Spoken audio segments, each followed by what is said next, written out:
બોલો સતગુરુદેવની પોપટરામ બાપાની દુધેશ્વર માતની લાવેશ્વર નાથની ઉગમેશ્વર નાથની ઈર્ષાગર ભગવાનની સતગુરુદેવની. ભગવાન કોને કહેવાય? હાવ આપણી નજીક આવો તો આખા આપણા દેહનું એટલે શરીરનું જે સંચાલન કરે છે એ જ ભગવાન આપણો આત્મા છે.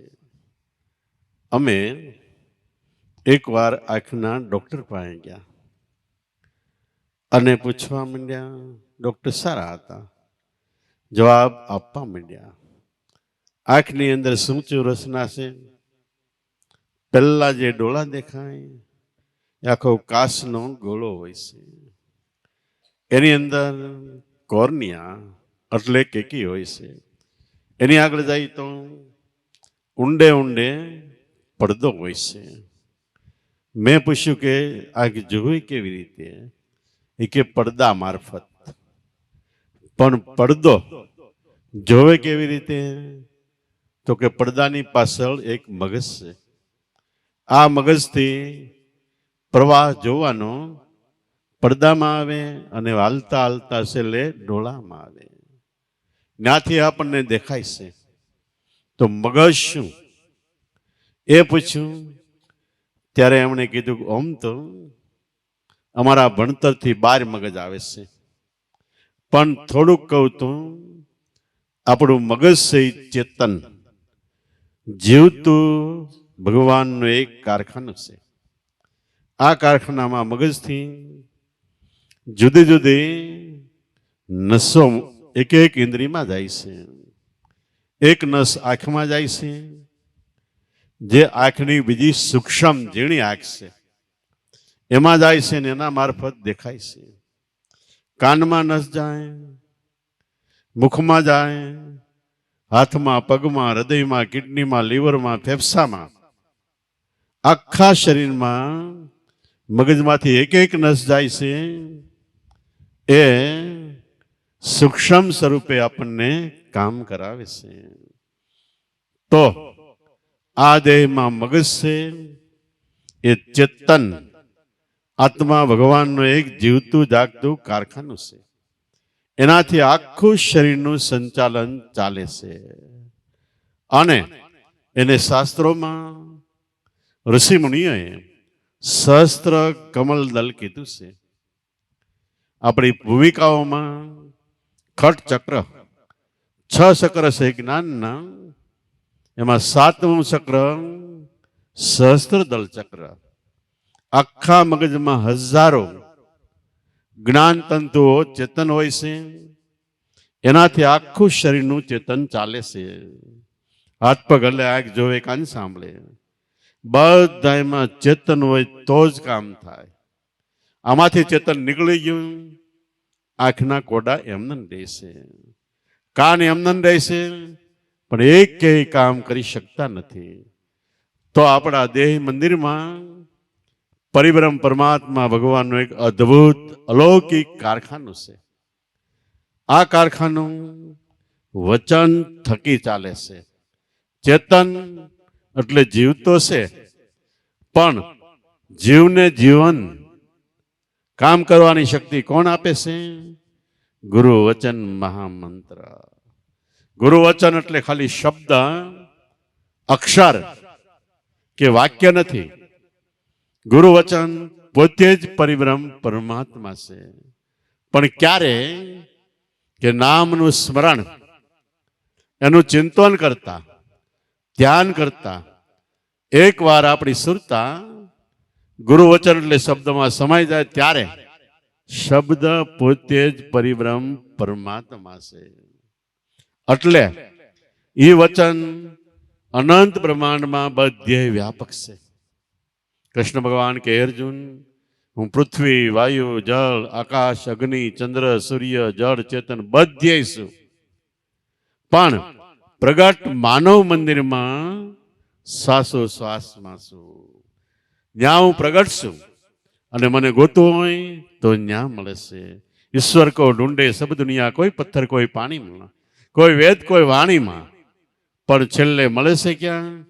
એક વિશ્વાસમાં અને બીજા શ્વાસોશ્વાસમાં. બે ગતિ આપણને સદગુરુએ પરખાવી છે. જે ગતિથી આપણે ભજન કરવું હોય એ ગતિથી કરી શકીએ છીએ. તો આપણે જે સાંભળીએ છીએ એ આપણા મગજની અંદર એક કુદરતી ટેપ છે. આપણે ટેપ કરીએ એટલે બોલેલું એમાં જમા થાય, રિઝર્વ જમા થાય છે. એમ આપણે જીવનમાં જેટલું બોલી, જેટલું સાંભળ્યું, બધું આપણી અંદર ટેપિંગ થાય છે. એક જન્મનું નહીં, લાખો કરોડો જન્મનું ટેપિંગ અંતરમાં છે. બીજો અંતરની અંદર ચિત્રગુપ્તનો ચોપડો પણ છે. એમાં આપણે જેટલું હર્યા ફર્યા જોયું બધું એમાં વિડીયો ઉતરે છે. પણ એ વિડીયો જોવા માટે આપણે ક્યારેય નવરા થતા નથી અને વિડીયો આપણને ચાલુ કરતા આવડતો નથી. જો ગુરુ વચનમાં જાય તો ચાલુ કરતા આવડે અને આપણે જોઈ પણ શકીએ. આપણા ઋષિમુનિઓ દીર્ઘ એટલે લાંબામાં લાંબી દ્રષ્ટિ સેવતા. જે દ્રષ્ટિથી ઋષિમુનિઓએ કેટલી આગમવાણી લખી છે, કેટલું જ્ઞાન, અભણતા છતાંય પેટી પેટી જેવડા પુસ્તકો લખ્યા અને આગમવાણી પણ લખી કે હવે પછી આ થવાનું છે. આ છે આપણા મગજ આત્માની કુદરતી કલા છે અને એ કલા લઈને આપણે જીવન જીવવી છે. અને ખરેખર જો જીવનની સાચી મજા માણવી હોય તો સત્સંગ જે આપણે સાંભળીએ છીએ એ આપણે ગળે ઉતરી જવો જોઈએ. એક વાર ગળે ઉતર્યો એટલે એ પ્રમાણે આપણું વર્તમાન રહેણી કહેણી એ પ્રમાણે બની જાય તો ખરેખર સત્સંગ કામનો છે. નકરું સાંભળ્યું એટલું બસ નથી, પણ સાંભળ્યા પછી આપણે ઘેરે જઈને એનો વિચાર કરીએ તો એને કહેવાય વાગોળવું. જેમ ઢોર છે એ ખાવાનું મળે એટલે એકદમ ભસડ ભસડ ખાઈ લે છે. પછી શું કરે છે? ખાધેલાને આપણે કઈ ઓગાળે. ઓગાળે તો એ શું થાય છે? હોજરીમાં, ઢોરની હોજરીમાં જેટલું ગયું હોય ખડ ઘાસ બધું એ બધું વાગોળતા વાગોળતા થોડીક વારે વાગોળેલું એકદમ રસ બની જાય એટલે રસને ગળે ઉતારે. તમે જોજો ઢોર ગળે ઉતારશે. ગળે ઉતારીને પાછો એક ઘૂંટડો ખેંચે છે. જે હોજરીમાં અનાજ પડ્યું છે કાચું પાકું એને ઉપર ખેંચીને લાવે છે અને એને વાગોળે છે. પાછો એનો રસ બની જાય એટલે બીજો ઘૂંટડો લાવે છે. એમ આપણે જેટલું સાંભળ્યું એ આપણી મનરૂપી હોજરીમાં જમા થયું છે. અને જો એનો વિચાર કરીએ તો આપણે વાગોળવા માંડીએ એટલે જેટલું સાંભળ્યું એટલું આપણે આપણા બહાર લાવવી. ક્યાં સાંભળ્યું એમાંથી મારે માટે ઉપયોગી? તો કે ભજન કરવું, સત્સંગ કરવું, ધ્યાન કરવું, સ્મરણ કરવું બધું ઉપયોગી છે. એ પ્રમાણે જો આપણે વાગોળવા માંડીએ તો જેટલું સાંભળ્યું એનો રસ બની જાય છે. જેને કહેવાય રામ રસ. રામે જે રસ પીધો એ રસ ખરેખર ધ્યાન સ્મરણ કરતા કરતા અજંપા જાપ નામનું સ્મરણ કરો એ રામરસ છે. એનું વર્ણન કરતા કવિ સાહેબ કે રામરસ એસા હૈ મેરે ભાઈ, પીવેસો પાર પહોંચી જાય, પીવેસો સત્યલોક લઈ જાય. રામરસ એવો છે કે પીવે તો પાર પહોંચી જાય. રામરસ કયો છે? શ્વાસો શ્વાસમાં મન રાખીને અને જે નામ મળ્યું છે ગુરુમાં જે ગતિથી નામનું સ્મરણ બતાવ્યું એ ગતિથી સ્મરણ કરવું. શ્વાસ ઉપડ્યો એટલે સાથોસાથ આપણે વચન આપ્યું, વચન પણ ઉપડ્યું અવાજ રૂપે અંતરમાં. અને શ્વાસ બેઠો તઈ ખરેખર વચનનો નાદ અંતરમાં બેસી ગયો. આવી રીતે સ્મરણ કરો એ રામ રસ છે. એ સ્મરણથી રસ એવો અંતરમાંથી આવશે દિવ્ય આનંદ પ્રગટે. અંતરમાં અનુભૂતિ અનુભવ પ્રગટ છે. રામ રસ એસે મારે એસા હે મેરે ભાઈ, પીવેસો પાર પહોંચી જાય. પાર એટલે જ્યાં કિનારો પૂરો થઈ જાય એની પાર વહી જાય, બ્રહ્મ સાયરમાં વહી જાય, પીવેશો પાર પહોંચી જાય, પીવેશો સત્યલોક લઈ જાય. એને માટે મહાપુરુષો કહે કે ખરેખર આગે આગે દેહ દવ જલત હે પીસે હરિયા હોય, મેં અભાગણ સુંદરી જળ કાપો તો ફળ હોય. આગે આગે દવ જલત હે, આ રસ પીવામાં થોડાક આગળ જાઓ એટલે અગ્નિ બળે છે. આપણા મનની કસોટી થાય છે, મન સ્થિર નથી રહેતું, પણ હિંમત હાર્યા વગર જે આનું પ્રયાસ ચાલુ રાખે તો પીસે હરિયા હોય, પાછળ હરિયાળી ક્રાંતિ, આપણું મન સ્થિર થવા માંડે. આગે આગે દવ જલતે પીસે હરિયા હોય, મેં અભાગણ સુંદરી એટલે સુરતા, જળ કાપે ફળ હોય. જળ દેહને કાપી નાખો એટલે મટાડી દે, હું જળ દેહ નથી, હું શુદ્ધ ચૈતન્ય બ્રહ્મ આત્મા છું. પીસે હરિયા હોય એમ જળ કાપે ફળ હોય. દેહ ભાવ મટાડી દો. ત્રણ કાળમાં હું દેહ નથી, હું ઇન્દ્રિયો નથી, હું ગુણ નથી, હું કાંઈ નથી, ફક્ત હું આત્મા છું. તો અંતરમાં સાચો આનંદ પ્રગટે. આ આનંદ પ્રગટાવવા માટે, અંતરમાં ડૂબકી મારવા માટે ક્યારેક આપણા દેહનું અભિમાન ગળી ઓગળી પીગળી અને રાળ બની જવું જોઈએ. ઊંચા ઊંચા સબ કોઈ સાલે, નીચા સાલે નહીં કોઈ. એકવાર નીચા સાલે ઓ સબસે ઊંચા હોય. નીચું ચાલવાનું જગતમાં કોઈને ગમતું નથી, સૌને ઊંચા ચાલવાનો ભાવ છે. આખું જગત હાલે, પણ એકવાર નીચા ચાલે એટલે નમીને પોતાના અહંકારનો ત્યાગ કરીને, દેહ ભાવ મટાડીને તો પાછળ સબસે ઊંચા હોય. એને માટે બીજા મહાત્માએ કીધું કે હરિભજન થકી સોટા હોય, ભગવાનનું ભજન કરતા કરતા નાના હોય તો પણ સોટા હોય સૌથી મોટા થાય છે, સૌથી મોટા થાય છે. કેટલાય 33 કરોડ દેવતા થયા, ઇતિહાસ તપાસો તો 33 કરોડ દેવતાઓ એમાં 40 થી 50% તો નાની જ્ઞાતિમાં થયા છે. અને સ્થિતિએ હાવ ઘરમાં ખાવાનું ન હોય એવી સ્થિતિમાં થયા, પણ નીચા નમીને ભજનમાં ધ્યાન આપ્યું તો સૌથી ઊંચા હોય. આકાશને ટેકો દેવામાં પુરુષો થઈ ગયા, અને એના નામ અત્યારે આપણે ઇતિહાસને પાને અમર થઈ ગયા અને આપણે લેવા પડે છે. એટલે ઊંચા ઊંચા સબ કોઈ સાલે, નીચા સાલે નહીં કોઈ. એકવાર નીચા સાલે તો સબસે ઊંચા હોય. ઓલે મીઠા મીઠા સબ કોઈ પીવે, કડવા પીવે નહીં કાંઈ કોઈ. મીઠા એટલે આપણા વખાણ, એ બધા એને ગમે છે. જેવો માણસ હોય એવું તમે થોડોક કહો તો પૂછડી ભર થઈ જાય. એને પોતાને કડવો પ્યાલો પાય ગુરુ મહારાજ કે સંતો કે મહાપુરુષો કે જગત જેવું છે એવું કે એ નથી ગમતું. એટલે મીઠા મીઠા સબ કોઈ પીવે, મીઠા એટલે આપણા વખાણ. કડવા પીવે નહીં કોઈ. આપણે જેવા છે એવા કદાચ કોઈ કહે તો આપણે એને માટે રાજી નથી, મોઢામાં ફેર પડી જાય. કડવા પીવે નહીં કોઈ. એકવાર કડવા પીવે ઓ સબસે મીઠા હોય. કડવો પોતાનું જીવન છે એ બીજા પરમાર્થ તે ખપાવી દે, અને જગત જેવા છે એવા કહે એ પ્યાલો પી જાય તો એને ખરેખર અમૃત રસ થઈ જાય, રામ રસ થઈ જાય, અને જગતની અંદર પૂજની બની જાય. એવી રીતે ઘર બાળે ઘર થાતે, ઘર રાખીએ ઘર જાય. એક અચંબા કબીર કે એસા સુના કે બડા કાલકુ ખાય. ઘર બાળે ઘર થાતે, હવે કોઈને ગમે ઘર બાળી નાખો તો બીજું ઘર ઉગરે, પણ ઘર એટલે આપણો આ દેહ. દેહ મારો નથી ને હું દેહ નથી. ત્રણ કાળની અંદર આપણો નથી ને આપણે દેહ નથી. છતાંય દરેકને દેહ ભાવ વળગેલો છે, દેહ મારો છે. પણ કબીર સાહેબ કે ભજન કરવું હોય તો છોડો આશા અપને તન કી. શરીરની આશા છોડી દો, દેહ ભાવ છોડી દો. નહીં છોડો તો છેલ્લે એક વાર છોડવાનો વારો આવશે. પણ એક વાર જીવતા મનથી દેહ ભાવ છોડી દો તો એ મનથી દેહ હું નથી, દેહ મારો નથી, ઘર બાળો તો આગળનું ઈશ્વરનું ઘર, પરિબ્રહ્મ પરમાત્માનું ઘર છે એ ઉગરે છે. એમાં આપણો દિવ્ય પ્રવેશ થાય છે. ઘર બાળે ઘર થાતે, ઘર રાખીએ ઘર જાય. એક અચંબા એક નવા એવી સુણી કે મડા કાલકુ ખાય. મડા એટલે જીવતા મરી ગયા, મનથી મરી ગયા, દેહથી નહીં. એને મનથી જે મરી ગયા ને કાળ મહાકાળ આવે એની પણ બીક નથી રહેતી.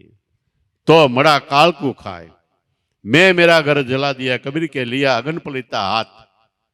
કબીર કે મેં મારું ઘર જલાવી દીધું, દેહ ભાવ બિલકુલ નો રહ્યો. લિયા અગન પલિતા હાથ, અગન પલિતો એટલે સત્યનામનો દંડો હાથમાં લીધો, આપણે લીધો છે. પણ હાથમાં એક ધારો રાખો, નામની યાદીમાં આપણા મનને એક ધારો રાખો, લિયો અગન પલિતા હાથ. इस तरह तुम मेरा घर जलाकर फिर चलो मेरी साथ. કબીર કે તમારો ઘર સળગાવી દો એટલે દેહભાવ મટાડી દો ને ચલો મેરી સાથ. આપણી સાથે, અમારી સાથે અમે જે ભક્તિ કરી એમાં આવી જાઓ. આરસ ધનાને પિયા, પીપાને પિયા, પિયા રોઈદાસ સમાર. દાસ કબીર કે મેં ભરભર પિયા, હજીએ પીવન કી આસ.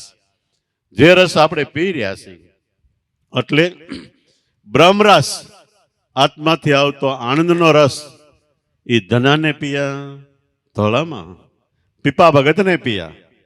પીપા ભગત રાજસ્થાનમાં રાજા હતા અને ત્યાં એક રામાનંદ સ્વામી કરીને સાધુ આવ્યા. એના રાજમાં ઉતર્યા, 2-4 દિવસ સત્સંગ સાંભળ્યો. પછી એ રામાનંદને શરણે પીપા ભગત થઈને કે તમે જે વાત કરો છો એ રસ અમને પરખાવો. રામાનંદ સ્વામી કે એમ નહીં, હું તું રાજા છો, તારામાં અહંકાર હોય, અભિમાન હોય, કે એનો ત્યાગ કરવા માટે એકવાર ખુલ્લા પગે આખા ભારતનો પ્રવાસ કર. પ્રવાસ કરતા કરતા તને જ્યાં અજુકતો એટલે નવાઈ ભરેલો પ્રસંગ બને, ન્યા ઉભો રહી જાય છે. ન્યાથી પાછો આવજે, તીકડે તને ઉપદેશ આપીશ. ત્યારે પીપા ભગત આખા ભારતમાં ફરવા માંડ્યા. સાધુ સંતો, મઠો, આશ્રમો ફરતા ફરતા ફરતા અત્યારે જે પીપાવાવ બંદર છે ત્યાં પીપા ભગતનું મંદિર છે. ત્યાં રાતે સાંજે આવ્યા અને સુઈ ગયા તે રાતે સપનું આવ્યું. સપનામાં મહુવાના દરિયાકાંઠે કુંદનપુર, અત્યારે કતકપુર કહેવાય છે, કુંદનપુર, ત્યાંથી રૂક્ષ્મણીના લગ્ન હતા. અને રૂક્ષ્મણીને સંબંધ એના ભાઈએ રાક્ષસ સાથે કર્યો. એ રૂક્ષ્મણીને મંજૂર નહોતું. એટલે રૂક્ષ્મણીએ એ વખતે વાત સાંભળી કે કૃષ્ણ છે એ મોક્ષ અપાવી શકે છે, જન્મ મરણના બંધનને તોડાવી નાખે છે, કર્મના બંધન તોડાવી નાખે, બધી શક્તિ એનામાં છે. એટલે એને બંધી છોડ, બધા બંધનોમાંથી છોડાવે છે. એ કૃષ્ણ છે, એ જીવતું જાગતું પરિબ્રહ્મ પરમાત્માનું સ્વરૂપ છે. તરત જ રૂક્ષ્મણીને એમ થયું કે આ રાક્ષસ સાથે વરું તો મારી જિંદગી બેતર નકામી જાય અને કદાચ 84માં નરકની ખાણેમાં પડવું પડે. એટલે કૃષ્ણને લઈને એક પત્ર લખ્યો સંબોધીને કે હું તમને સ્વરૂપે કરીને વરી ચૂકી છું. મને તમારા દેહનો મોહ નથી, પણ તમારી પાસે જે જ્ઞાન છે, જે ધ્યાન છે, તમારી પાસે જે શક્તિ છે મોક્ષ આપવાની, જન્મ મરણના બંધન તોડાવવાની, કર્મના બંધનને છોડાવવાની, એને હું વરી ચૂકી છું. મારે કાલે લગ્ન છે, એની પહેલા તમે આવી જાઓ અને મને લઈ જાઓ. કૃષ્ણ ભગવાનને પત્ર મળ્યો અનુચરો મારફત. પત્ર વાંચીને કૃષ્ણ તરત જ ઘોડાનો રથ લઈને નીકળ્યા અને કુંદનપુર, અત્યારે અહીંયા મંદિર છે, અને રૂક્ષ્મણીને કીધું હું આવી ચૂક્યો છું, આ ભવાનીના મંદિર પાસે હું ઊભો છું. રૂક્ષ્મણી એના ભાઈને કે આમ જાન આવી ગઈ હતી. રૂક્ષ્મણી એના ભાઈને કે હું આ ભવાનીના મંદિરે પૂજા કરવા જાઉં છું. એનો ભાઈ કે ભલે. અને મંદિરે ગયા તો કૃષ્ણ હતા. કૃષ્ણ તરત જ રૂક્ષ્મણીનું હરણ કરીને મારતે રથે નીકળી ગયા.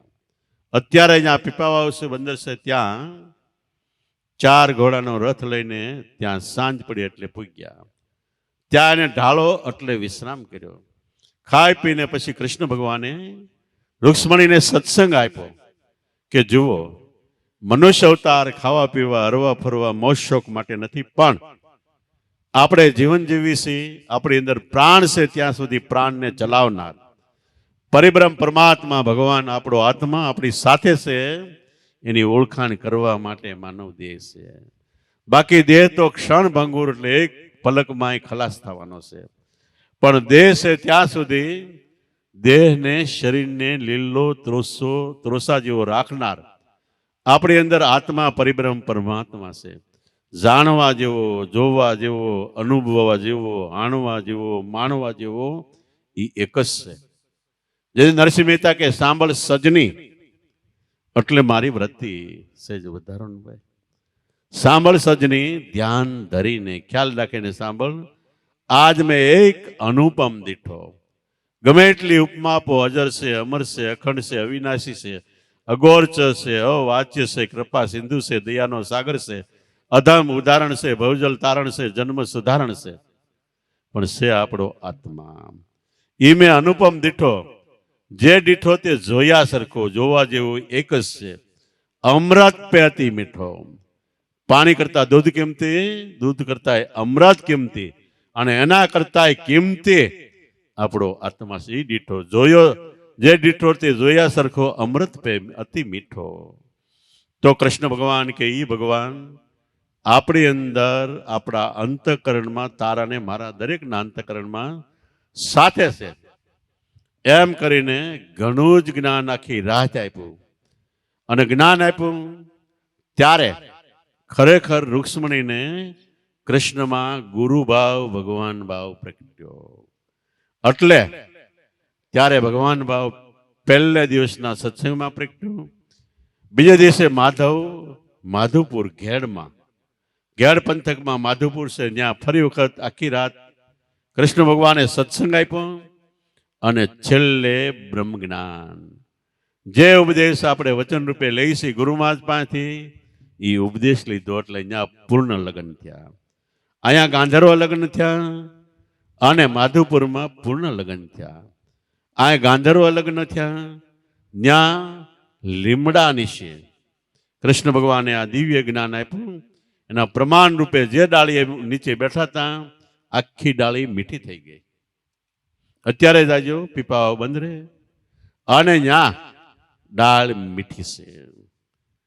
તો આ પ્રસંગ બન્યો એટલે સવારે પીપા ભગત જાગૃત થયા અને એને એમ થયું કે આ સપનામાં મને જે કૃષ્ણ ભગવાન રૂક્ષ્મણીનો સંવાદ છે જ્ઞાનનો, એ મેં સાંભળ્યો. સાચું છે ખોટું? માથે લીમડાની ડાળ ઝૂકતી હતી, એમાંથી 5-7 પાન લઈને ચાખ્યા તો ખરેખર એ મીઠા થઈ ગયેલા. એમ આપણે સત્સંગનો રસ સાચો છે, પણ આપણે થોડોક ચાખી તો આપણો સ્વભાવ પણ મીઠો થઈ જાય. કબીર સાહેબ કે વાણી હમારી ફિર ગઈ, એ તને એ દેશ. સત્સંગ મારો ફરી ગયો, તમારા દેહમાં ઉતરી ગયો. ક્યારે કહેવાય કે ખારી ઉ જેવી આપણી વાણી હતી, સાંભળવા કોઈ રાજી નહોતા. એ વાણી સાંભળવા માટે સ્વભાવ થવા માંડી. તેમ આપણે સમજવું કે આપણામાં ગુરુ જ્ઞાન અંતરમાં ઉતર્યું કહેવાય. અને પછી પીપા ભગત પાછા પોતાના રાજમાં ગયા. ન્યા રામાનંદ સ્વામીએ આ જ્ઞાનનો ઉપદેશ આપ્યો. રામાનંદ સ્વામીના 12 શિષ્યો હતા. એમાં આ પીપા ભગત, કબીર સાહેબ એવા 12 શિષ્યો થયા. અને ધનાને પિયા, પીપાને પિયા. આ રસ, આ ઉપદેશ પીપા ભગતે લીધો. પિયા રોહિદાસ ચમાર. રોહિદાસ ચમાર કાશીમાં જન્મ અને વૈષ્ણવ પ્રણાલિકામાં એક આચાર્ય પાસે ઉપદેશ લઈને એમાં ભજન કર્યું તો આત્મજ્ઞાન થયું. એ આત્મજ્ઞાન એને મીરાબાઈને પણ આપ્યું. તો આ રસ ધનાને પિયા, પીપાને પિયા, પિયા રોહિદાસ ચમાર. દાસ કબીર કે મેં ભર ભર પિયા, હજીએ પીવન की આશ. કારણ કે આમાં જે આનંદ થાય છે, જે અનુભવ થાય છે, એનો કોઈ દિવસ છેડો નથી. અને એ પીવાની ઈચ્છા કાયમ માટે એક ધારે થયા જ કરે, થયા જ કરે, થયા જ કરે છે. તો આ રસ ધનાને પિયા, પીપાને પિયા, પિયા રોહિદાસ ચમાર. दास कबीर के मैं भर भर पिया, हजी पीवन की आस. राम रस ऐसा है मेरे भाई, पीवे से पार पहुंची जाए. आ रस એટલે નામનું સ્મરણ, નામનું ધ્યાન, નામમાં ડૂબકી લગાવીને અનંત અપાર જગતમાં મહાપુરુષો થયા છે.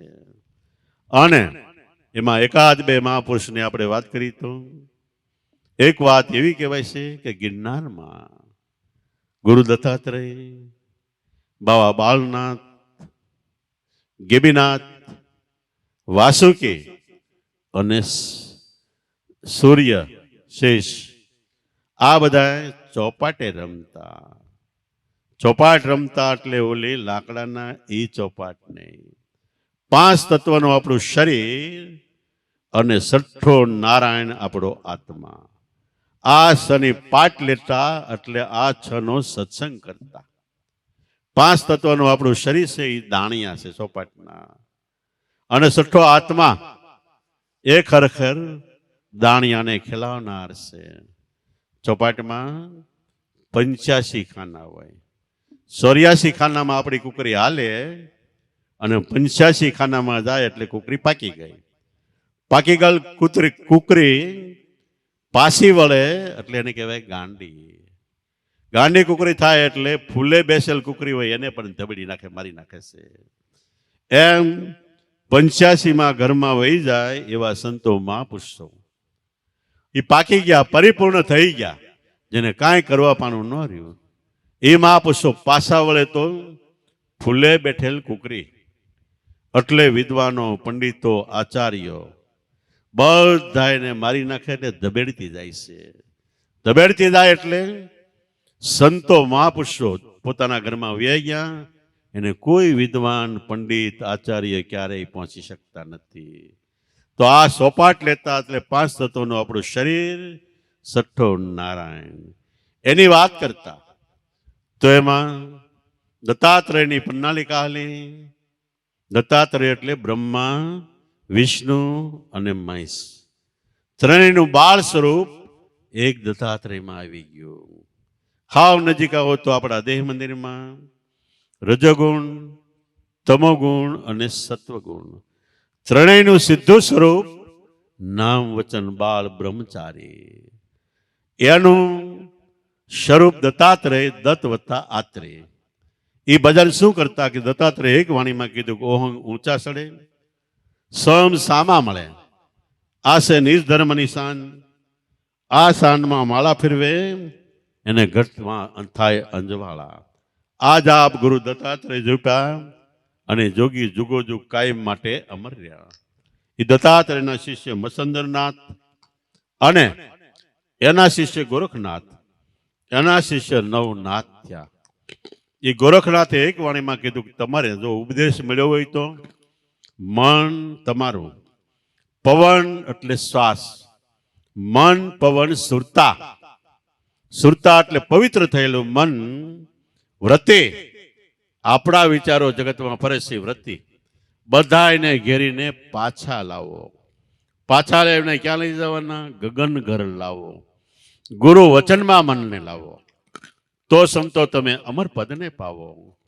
આ અમર પદને પાવા માટે, પામવા માટે કરવાનું શું કે જગતની અંદર બંધા પાડી, બંધે બંધ વેરા એકના અનેક કરી નાખ્યા. એકડાની વાતો કોઈ જાણે મુજાગર, મુનિવર માય સમાણા સંતો એમ અમર પદ પાડો. બંધા પાડીને બંધે બંધ વેરા. જબરજસ્ત ભીમ લાકડું હોય, બથમાં ન હોય એવડું પડ્યું છે, ત્યાં સુધી એ બહુ ઉપયોગી નથી. પણ પાટિયા પારો, વેરી નાખો, વેરીને વચ્ચે ઝરણાની જરૂર કરો, જડું જડીને ત્રાપો થઈ જાય ને સમુદ્રમાં મૂકો તો સામે કાંઠે લઈ જાય. એમ ધર્મગુરુએ અનેક મત મતાંતરોથી ધર્મને વેરી નાખ્યો. પણ અનેક પાટિયાના એક કરી જાણે એવા કોઈ મુજાગર સદગુરુ મળે અને જડું જડે તો ત્રાપો થઈ જાય છે. બંધા પાડી, બંધે બંધ વેરા એકના અનેક કરી નાખ્યા. એકના અનેક એટલે કોઈ કે રામ અમારે ભગવાન છે, કોઈ કે કૃષ્ણ છે, કોઈ કે શિવ, બ્રહ્મા, વિષ્ણુ, માતાજી, શક્તિ, કેટલાય આમાં પાટિયા પડી ગયા છે. પણ બધાનો એક કરે એવા સદગુરુ મળે કે રામ કહેતો હોય તારો આત્મા છે, કૃષ્ણ કહેતો હોય તારો આત્મા છે, શિવ, બ્રહ્મા, વિષ્ણુ, મહેશ કહેતો હોય તારો આત્મા છે, માતાજી કયો, શક્તિ કયો, બધો તારો આત્મા છે. આમ એકના અનેક થઈ ગયા. વચ્ચે ઝરણાની જડું, બે પાટિયાને ભેગા રાખવા માટે વચ્ચે ખીલા મારવામાં આવે. એ ઝરણાની જડું જડાવો તો તમે અમર પદને પાવો.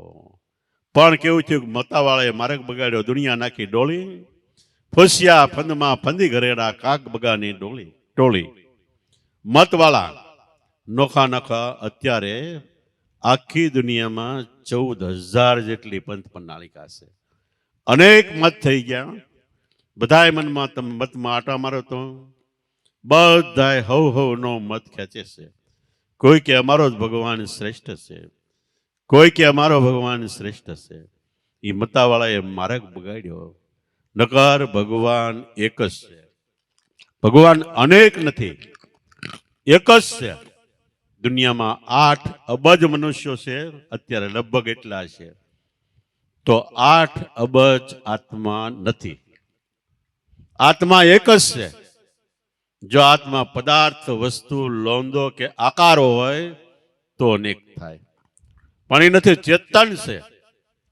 ચેતનનું સળંગ એક તાર છે. પવન એક છે, અહીંયા છે ને અમેરિકામાં છે. પણ અહીંયા જુદો ને અમેરિકામાં જુદો એમ નથી. બધે પવન રૂપે આત્મા એક જ છે. પાણી એક છે, પવન એક છે, પ્રકાશ એક છે. એમ કુદરત પરિબ્રહ્મ પરમાત્મા એક છે. હવે એક કોણ છે કે સદગુરુ મળ્યા, નામ મળ્યું હોય તો નામ એ ચેતન આત્મા રૂપે એક છે. તો મતપંથ વાળાએ અનેક કર્યો, પણ સાચા સદગુરુ મળે તો અનેકનો એક કરીને તમારા ઘટમાં સમજાવે છે કે દેહ મંદિરમાં આત્મા ભગવાન છે. એની આગળ 24 કલાક એક ધારે અખંડ આરતી વાગ્યા જ કરે છે. અને એનું વર્ણન આપણે જ્યાં બેઠા છીએ અત્યારે, એ સદગુરુ શ્યામ પોપટરામ બાપાની કર્મભૂમિ, સાધના એટલે યોગ ભૂમિ. એમાં એને કીધું કે આરતી ઘોરે છે અનંતનાદ. 24 કલાક તમારા દેહ મંદિરમાં આરતી એક ધારી અનહદ, હદ ને એટલો નાદ, આકાશી અવાજ અંતરમાંથી આવે છે. એ તમારામાં એક ધારી ગુરાજ કરે છે. આરતી ગુરે અનંતનાદ, અખંડ વાગે આરતી. મંદિરોમાં સંધ્યા આરતી પૂરી થાય એટલે આરતી બંધ. જ્યારે આપણા દેહ મંદિરમાં 24 કલાક એક ધારની આરતી ચાલ્યા કરે છે. સેકન્ડ વાર પણ બંધ નથી. આરતી સુણે વિદલા સાથ કે અધર વાગે આરતી. કોકને સાજ આવી કે મનુષ્ય અવતાર પ્રાપ્ત કરીને મારે શું કરવાનું? તો આત્માનો અવાજ આવશે, ભજન કરવાનું. અને ભજન કરશો તો ભજન આપનાર સદગુરુ મેળાએ મળશે. એ આરતી સુણે કોક વિરલા સાજ. જેને સાજ આવી કે પૂર્વે કોણ હતો, અત્યારે કોણ છું, શરીર છૂટા પછી કે ઘેરે જવાનું છે, સાજ આવી એને આ સમજાય છે. સુણે વિરલા સાજ, અધર વાગે આરતી. આરતી અહોનિશ, રાત ને દિવસ અખંડ રણુકાર કે અખંડ વાગે આરતી. કોઈ દી અવાજ બંધ નથી. મંદિરોમાં સંધ્યા થાય ત્યારે આરતી વાગે છે. સંધ્યા એટલે સૂર્ય છે એ ચંદ્રના ઘરમાં જાય એટલે રાત થાય. તો આપણી અંદર શ્વાસ ને ઉશ્વાસ ચંદ્ર ને સૂર્ય છે. બે શ્વાસો ઉશ્વાસે સૂર્યના ચંદ્રના ઘરમાં જાય, ચંદ્ર સૂર્યના ઘરમાં જાય. તો એ આપણી અંદર સંધિ થાય છે. એટલે બે મળે છે ત્યારે આપણી અંદર સંધિ વત્તા સંધ્યા આરતી થાય છે. તો એ આરતી શ્વાસોશ્વાસે થાય છે. અને તઈ આરતી એક ધારે થયા જ કરે છે. 24 કલાક આ નાદ, આ અવાજ, જેને કહો આકાશી અવાજ, ગેબી અવાજ, આત્માનો અવાજ, તમારા ઘરનો અવાજ. તો દેહ મંદિરમાં આત્મા ભગવાન છે, એની આગળ આરતી થાય છે. પણ સંભળાય ક્યારે? આપણે 12 હોય ગામથી, મંદિરથી આગા હોય અને સંધ્યા થાય ત્યારે આરતી થાય, તે આપણે ટુકડે ટુકડે થોડો થોડો અવાજ સંભળાય. પણ જેમ જેમ અવાજ સંભળાય આવે છે એ તરફ આપણે જઈએ એટલે અવાજ વધતો જાય. વધતા વધતા જ્યાં મંદિર હોય ત્યાં પહોંચી એટલે ચોખ્ખો અવાજ થાય છે. મંદિરની નજીક જાઓ, મંદિરના પટમાં જાઓ એટલે અવાજ તો સંભળાય, પણ વગાડવા વાળા, વાજિંત્રો વગાડવા વાળા એ પણ દેખાય. તો એ જ ગતિ આપણી અંદર છે. સદગુરુ વચનમાં ધ્યાન કરો તો એ જીવન અધર રણુકારા હોય રહ્યા. ધર એટલે ધરા, અધર એટલે આકાશ. આકાશની અંદર તારા દેહ મંદિરમાં એક ધારો અવાજ છે. અધર રણુકારા હોય જ્યાં ગરબીન વાજા વાગે, હાથ વગરના વાજિંત્રો વાગે છે. પણ નજીક જાઓ તો વગાડવા વાળા પણ દેખાય છે, અને વગાડવા વાળા વાજિંત્રો પણ દેખાય છે. આ ગતિ આપણા દેહ મંદિરમાં ધ્યાનની ગતિ છે. એ અવાજ થયો ત્યારે મહાપુરુષો કીધું કે ધર છે, અધર છે. અવાજ કહાં से आता है? આમાં કોણ નર વગાડે અને કેમ અવાજ થાય? એ અકળ કળા છે. તો આ અવાજ થાય ત્યારે ફાયરિંગ, ગોળીબાર થાય છે. ત્યારે આમાં ખરેખર કામ, ક્રોધ, મોહ, લોભ એ ખલાસ થતા જાય છે. તો આવી રીતે ધ્યાન આપણા અંતરનું છે. તમે રામ કે કૃષ્ણનો ફોટો જોયો હોય અને એ ફોટા પ્રમાણે ધ્યાન કરો તો કલ્પિત ધ્યાન છે. સચોટ ધ્યાન, નામનું સ્મરણ કરો, નામ આપનાર ગુરુ મૂર્તિનું ધ્યાન કરો. તો ધ્યાનનો એવો મહિમા છે કે તમે જેનું ધ્યાન કરો વહેલા મોડા એ સ્વરૂપે તમે બની જાઓ. આપણા વેદમાં બ્રહ્માએ લખ્યું છે કે જળનું ધ્યાન કરો તો તમે જળ બનશો. ચેતનનું ધ્યાન કરો તો તમે વહેલા મોડા ચેતન સ્વરૂપે બની જાઓ. અને એમાંય કીધું કે સર્વોપરી પહેલું મૂળ ધ્યાન જીવતા જાગતા તત્વવેતા ક્ષોત્રી સદગુરુ એને ગુરુ ધારણ કરીને એનું ધ્યાન કરો. એ પહેલા નંબરનું ધ્યાન છે. બીજા નંબરનું ધ્યાન દેવી દેવતા, કોઈ પણ અવતારી પુરુષોનું ધ્યાન કરો, બીજું ધ્યાન થાય. નામનું સ્મરણ, કોઈ પણ દેવી દેવતા અવતારી પુરુષોના દેહનું ધ્યાન કરો, સ્મરણ કરો, એ થર્ડ ક્લાસ ત્રીજું ધ્યાન છે. સર્વોપરી ઊંચામાં ઊંચું સદગુરુએ આપેલ નામ આપનાર સદગુરુ એ મૂર્તિનું ધ્યાન કરો. સર્વોપરી કીધું ધ્યાન મૂલમ ગુરુ મૂર્તિ. શા માટે કે એનામાં દિવ્ય શક્તિ છે, દિવ્ય તાકાત છે. તો એનું ધ્યાન કરશો એટલે વહેલા મોડા એ રૂપે તમે બની જવાના. તો ધ્યાન મૂલમ ગુરુ મૂર્તિ, પૂજા મૂલમ ગુરુ શરણ. પૂજા કરવી તો ગુરુ શરણ એટલે નામ મળ્યું એ છે. મંત્ર મૂલમ ગુરુ વાક્ય. ગુરુમાં જિંદગીમાં જેટલા શબ્દો બોલે, આપણને જેટલી આજ્ઞા કરે, બધા આપણે માટે મંત્રો છે, શબ્દો. તો ઓટોમેટિક એની કૃપા આપણી ઉપર ઉતરે અને કૃપાથી મોક્ષ સુલભ થઈ જાય છે. તો આવી રીતે ઋષિમુનિઓ, દેવી દેવતાઓ, બહારથી ભલે વૃતાંતમાં ગમે લખ્યું પણ બધાએ ધ્યાન એક જ કર્યું, જે ધ્યાન આપણે કરી રહ્યા છીએ. અને એમાં જેટલું જ વધારે ધ્યાન આપશો એટલા તમે તમારા સ્વરૂપની નજીક જાઓ. બહાર ધ્યાન કરશો તો અંતર આત્માથી તમે દૂર જાઓ. અંતરમાં ધ્યાન કરશો તો તમે તમારા આત્માની તમે નજીક જાઓ. તો આ ધ્યાનનો સચોટ સીધો સાદો અર્થ છે. તો એ ધ્યાન કરતા આ ગોરખનાથ એને વાણીમાં કીધું કે અનેક મત પંથ છોડીને બધાય મત પંથ જેમાં સમાઈ જાય એ ગુરુ વચન, એમાં ધ્યાન આપો. મતાવાળાએ માર્ગ બગડા દુનિયા નાખી ડોળી, ફોસિયા ફંદમાં ફંદી ગણેરા કાગ બગાની ટોળી. એટલે બાર ક્યાંય પણ બીજા ધ્યાનમાં નહીં ધ્યાન આપતા, એક ગુરુ મહારાજમાં ધ્યાન આપો. એક જ ગુરુ, એક જ આત્મા, એક નામ નિશાની, આવી એક ટેક જેને ગ્રહણ કરી એને સત્ય ભક્તિ સમજાણી મારા હરિજનો.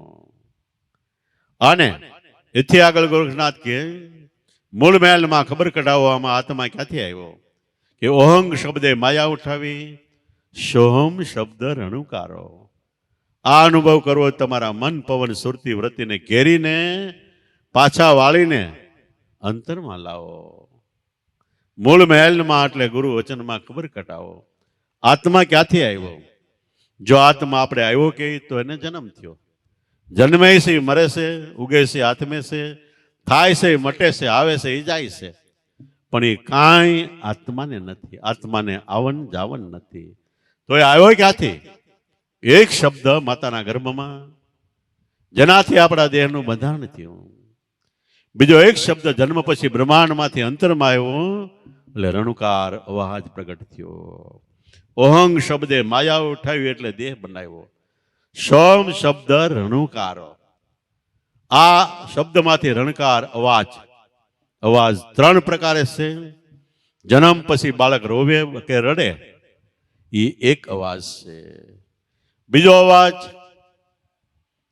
શંખ નગારા આરતી સાંભળવા માંડીએ આપણે, ધ્યાન સ્મરણથી બીજો અવાજ છે.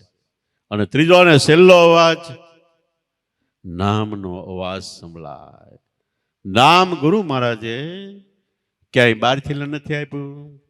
આપણા અંતરમાં, આપણા શ્વાસમાં ગાજે છે નામ. એનો અવાજ સંભળાય ત્યારે એને સિંહ ગર્જના કહેવાય. ઘોર જંગલ હોય અને હાથી ને સિંહ ને જનાવરો રહેતા હોય. દુનિયામાં હાથી મોટામાં મોટું પ્રાણી કહેવાય, પણ કેસરી શ્રી ત્રાડ પાડે એ હાથી ઊભી પૂછડીએ ભાગતા થઈ જાય. એમ આપણા દેહ મંદિરમાં આત્માનો અવાજ પ્રગટે, વચનનો અવાજ સંભળાય ત્યારે મંદો મત હાથી જેવા આપણી અંદર કામ, ક્રોધ, મોહ, લોભ, છળ, કપટ, ભ્રમણા, આ બધું ટોળું ઊભી પૂછડીએ ભાગતું થઈ જાય છે. તો મૂળ મહેલમાં ખબર કઢાવો આત્મા ક્યાંથી આવ્યો? ઓહંગ શબ્દે માયા ઉઠાવી, સોમ શબ્દ રણુકારો.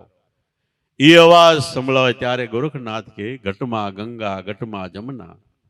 ઘટમાં એટલે આપણા દેહ મંદિરમાં, ઘટમાં ગંગા, ઘટમાં જમના, ઘટમાં મેરુ મંડાણા. ધરણ ને ગગન સર્વે ઘટમાં દેખ્યા, ઘટમાં સર્વે સમાણા.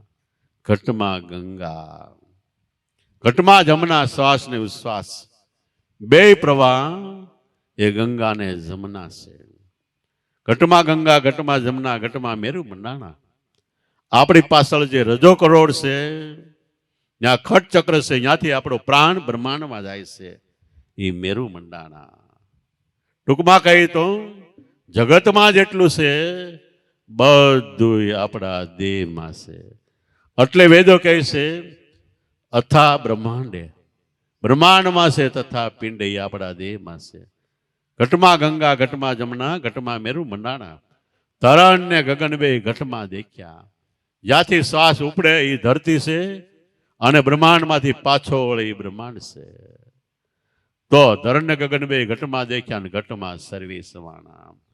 ગોરખનાથ કે હું ભલે સંન્યાસી છું, તમને જે વાત કરી રહ્યો છું એ વાત મેં સંસારમાં રહીને સાંભળી. સંસારમાં એટલે દેહમાં આ વાતનો અનુભવ કર્યો કે સંસારિયામાં અમને સદગુરુ મળ્યા. એને ઉતાર્યા બહુ પારા. બસંદર ચરણે ગોરખ બોલ્યા કે કાયામાં ખોજ્યા કીર્તારા. આ વાત આખી નાથ પ્રણાલિકા દત્તાત્રેયના શિષ્ય મસંદરનાથના શિષ્ય ગોરખનાથ, અને ગોરખનાથ ગૌ રક્ષ, ઇન્દ્રિયોની રખેવાળી કરે એ ગોરક્ષ આપણો આત્મા છે. તો એને આ પ્રણાલિકા ચલાવી નાથ પ્રણાલિકા. પણ નાથે કોને કીધા? કે આપણી 9 ઇન્દ્રિયો, 2 આંખ, 2 કાન, 2 નાક, મોઢું, ગુદા, ઉપરેશ્વર, આ 9 ઇન્દ્રિયો ઉપર નાથ પડી ગઈ.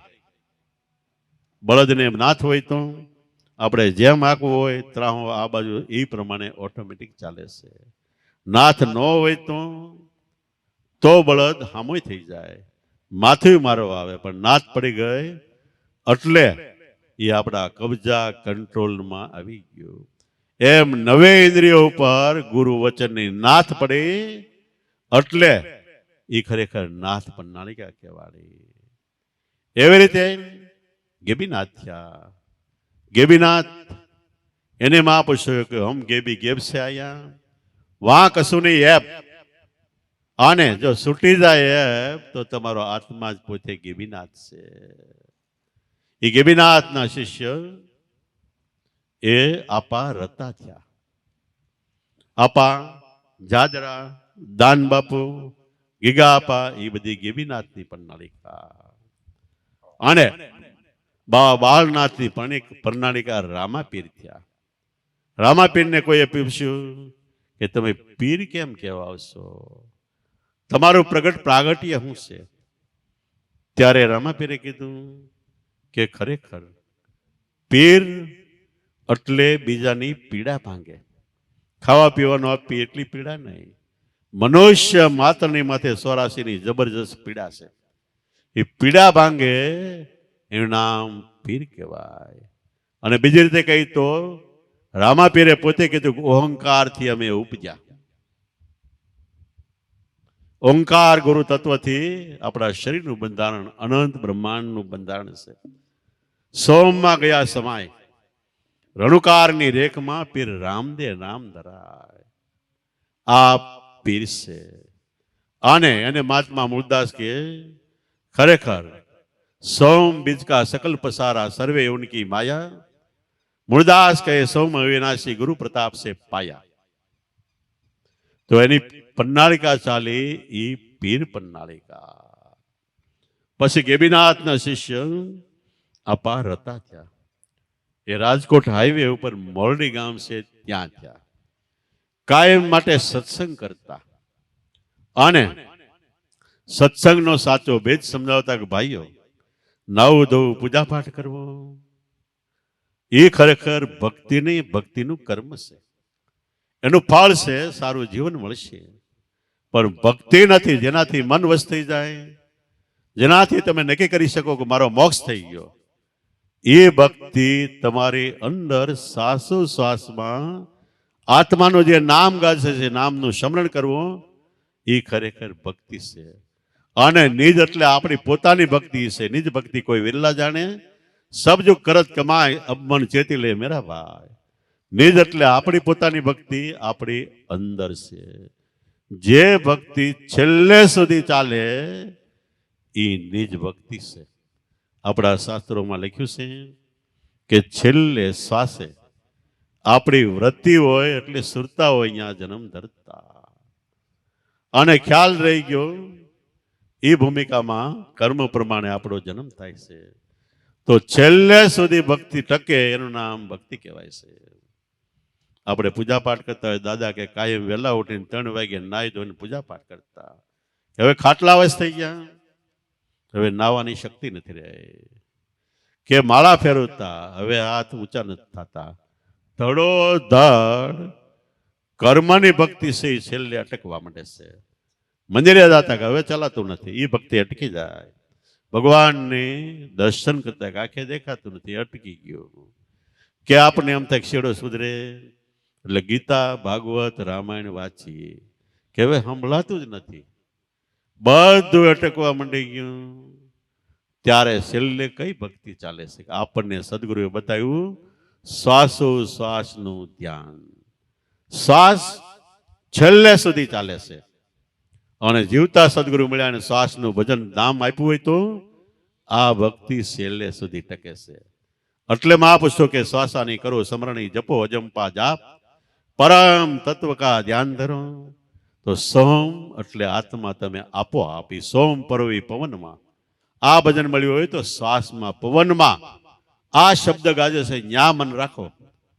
સોમ પરવી પવનમાં મનસુ બાંધી મેળ ब्रह्मगाठ हृदय धरी रखूं आत्मा सु इस विध माला फेर. माला है निज नाम की फेरेगा कोई दास, 84 भटके नहीं कटे कर्म की फास.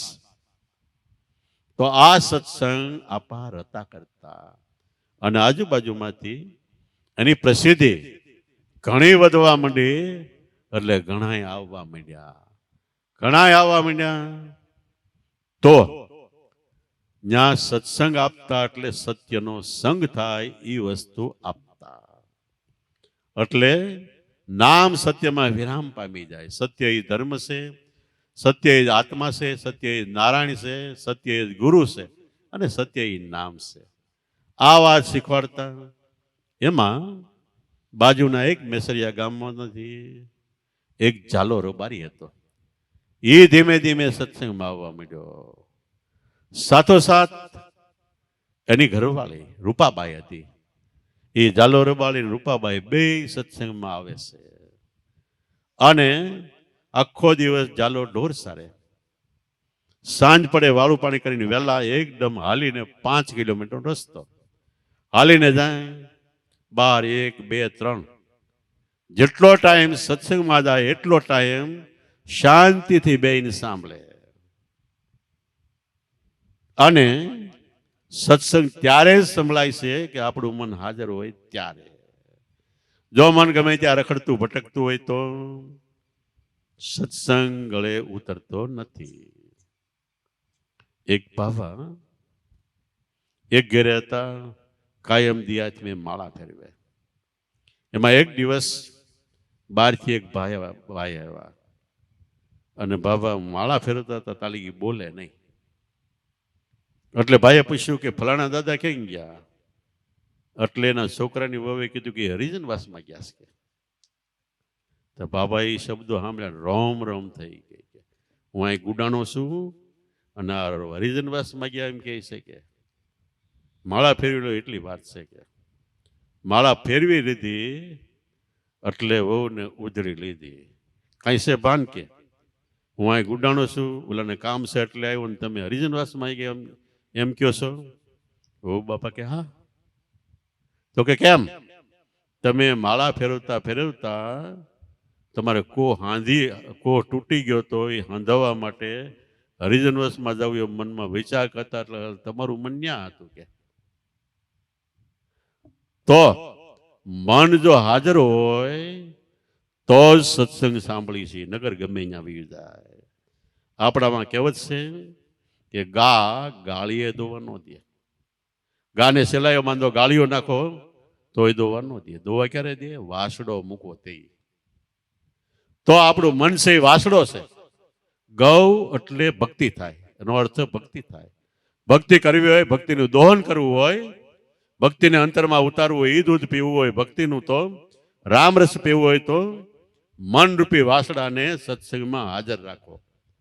એટલે આપણામાં ઘણા સાખી બોલે છે ને કે આવો હનુમંત બિરાજીએ કથા કહું અનુસાર, પ્રેમ સહિત ગાદી ધરું પધારો પવન કુમાર. તોલેરાણીએ જેસલને ઉપદેશ આપતા કીધું જેસલ સ્વર્ગે સીધાવજો, એટલે સત્સંગમાં જાજો.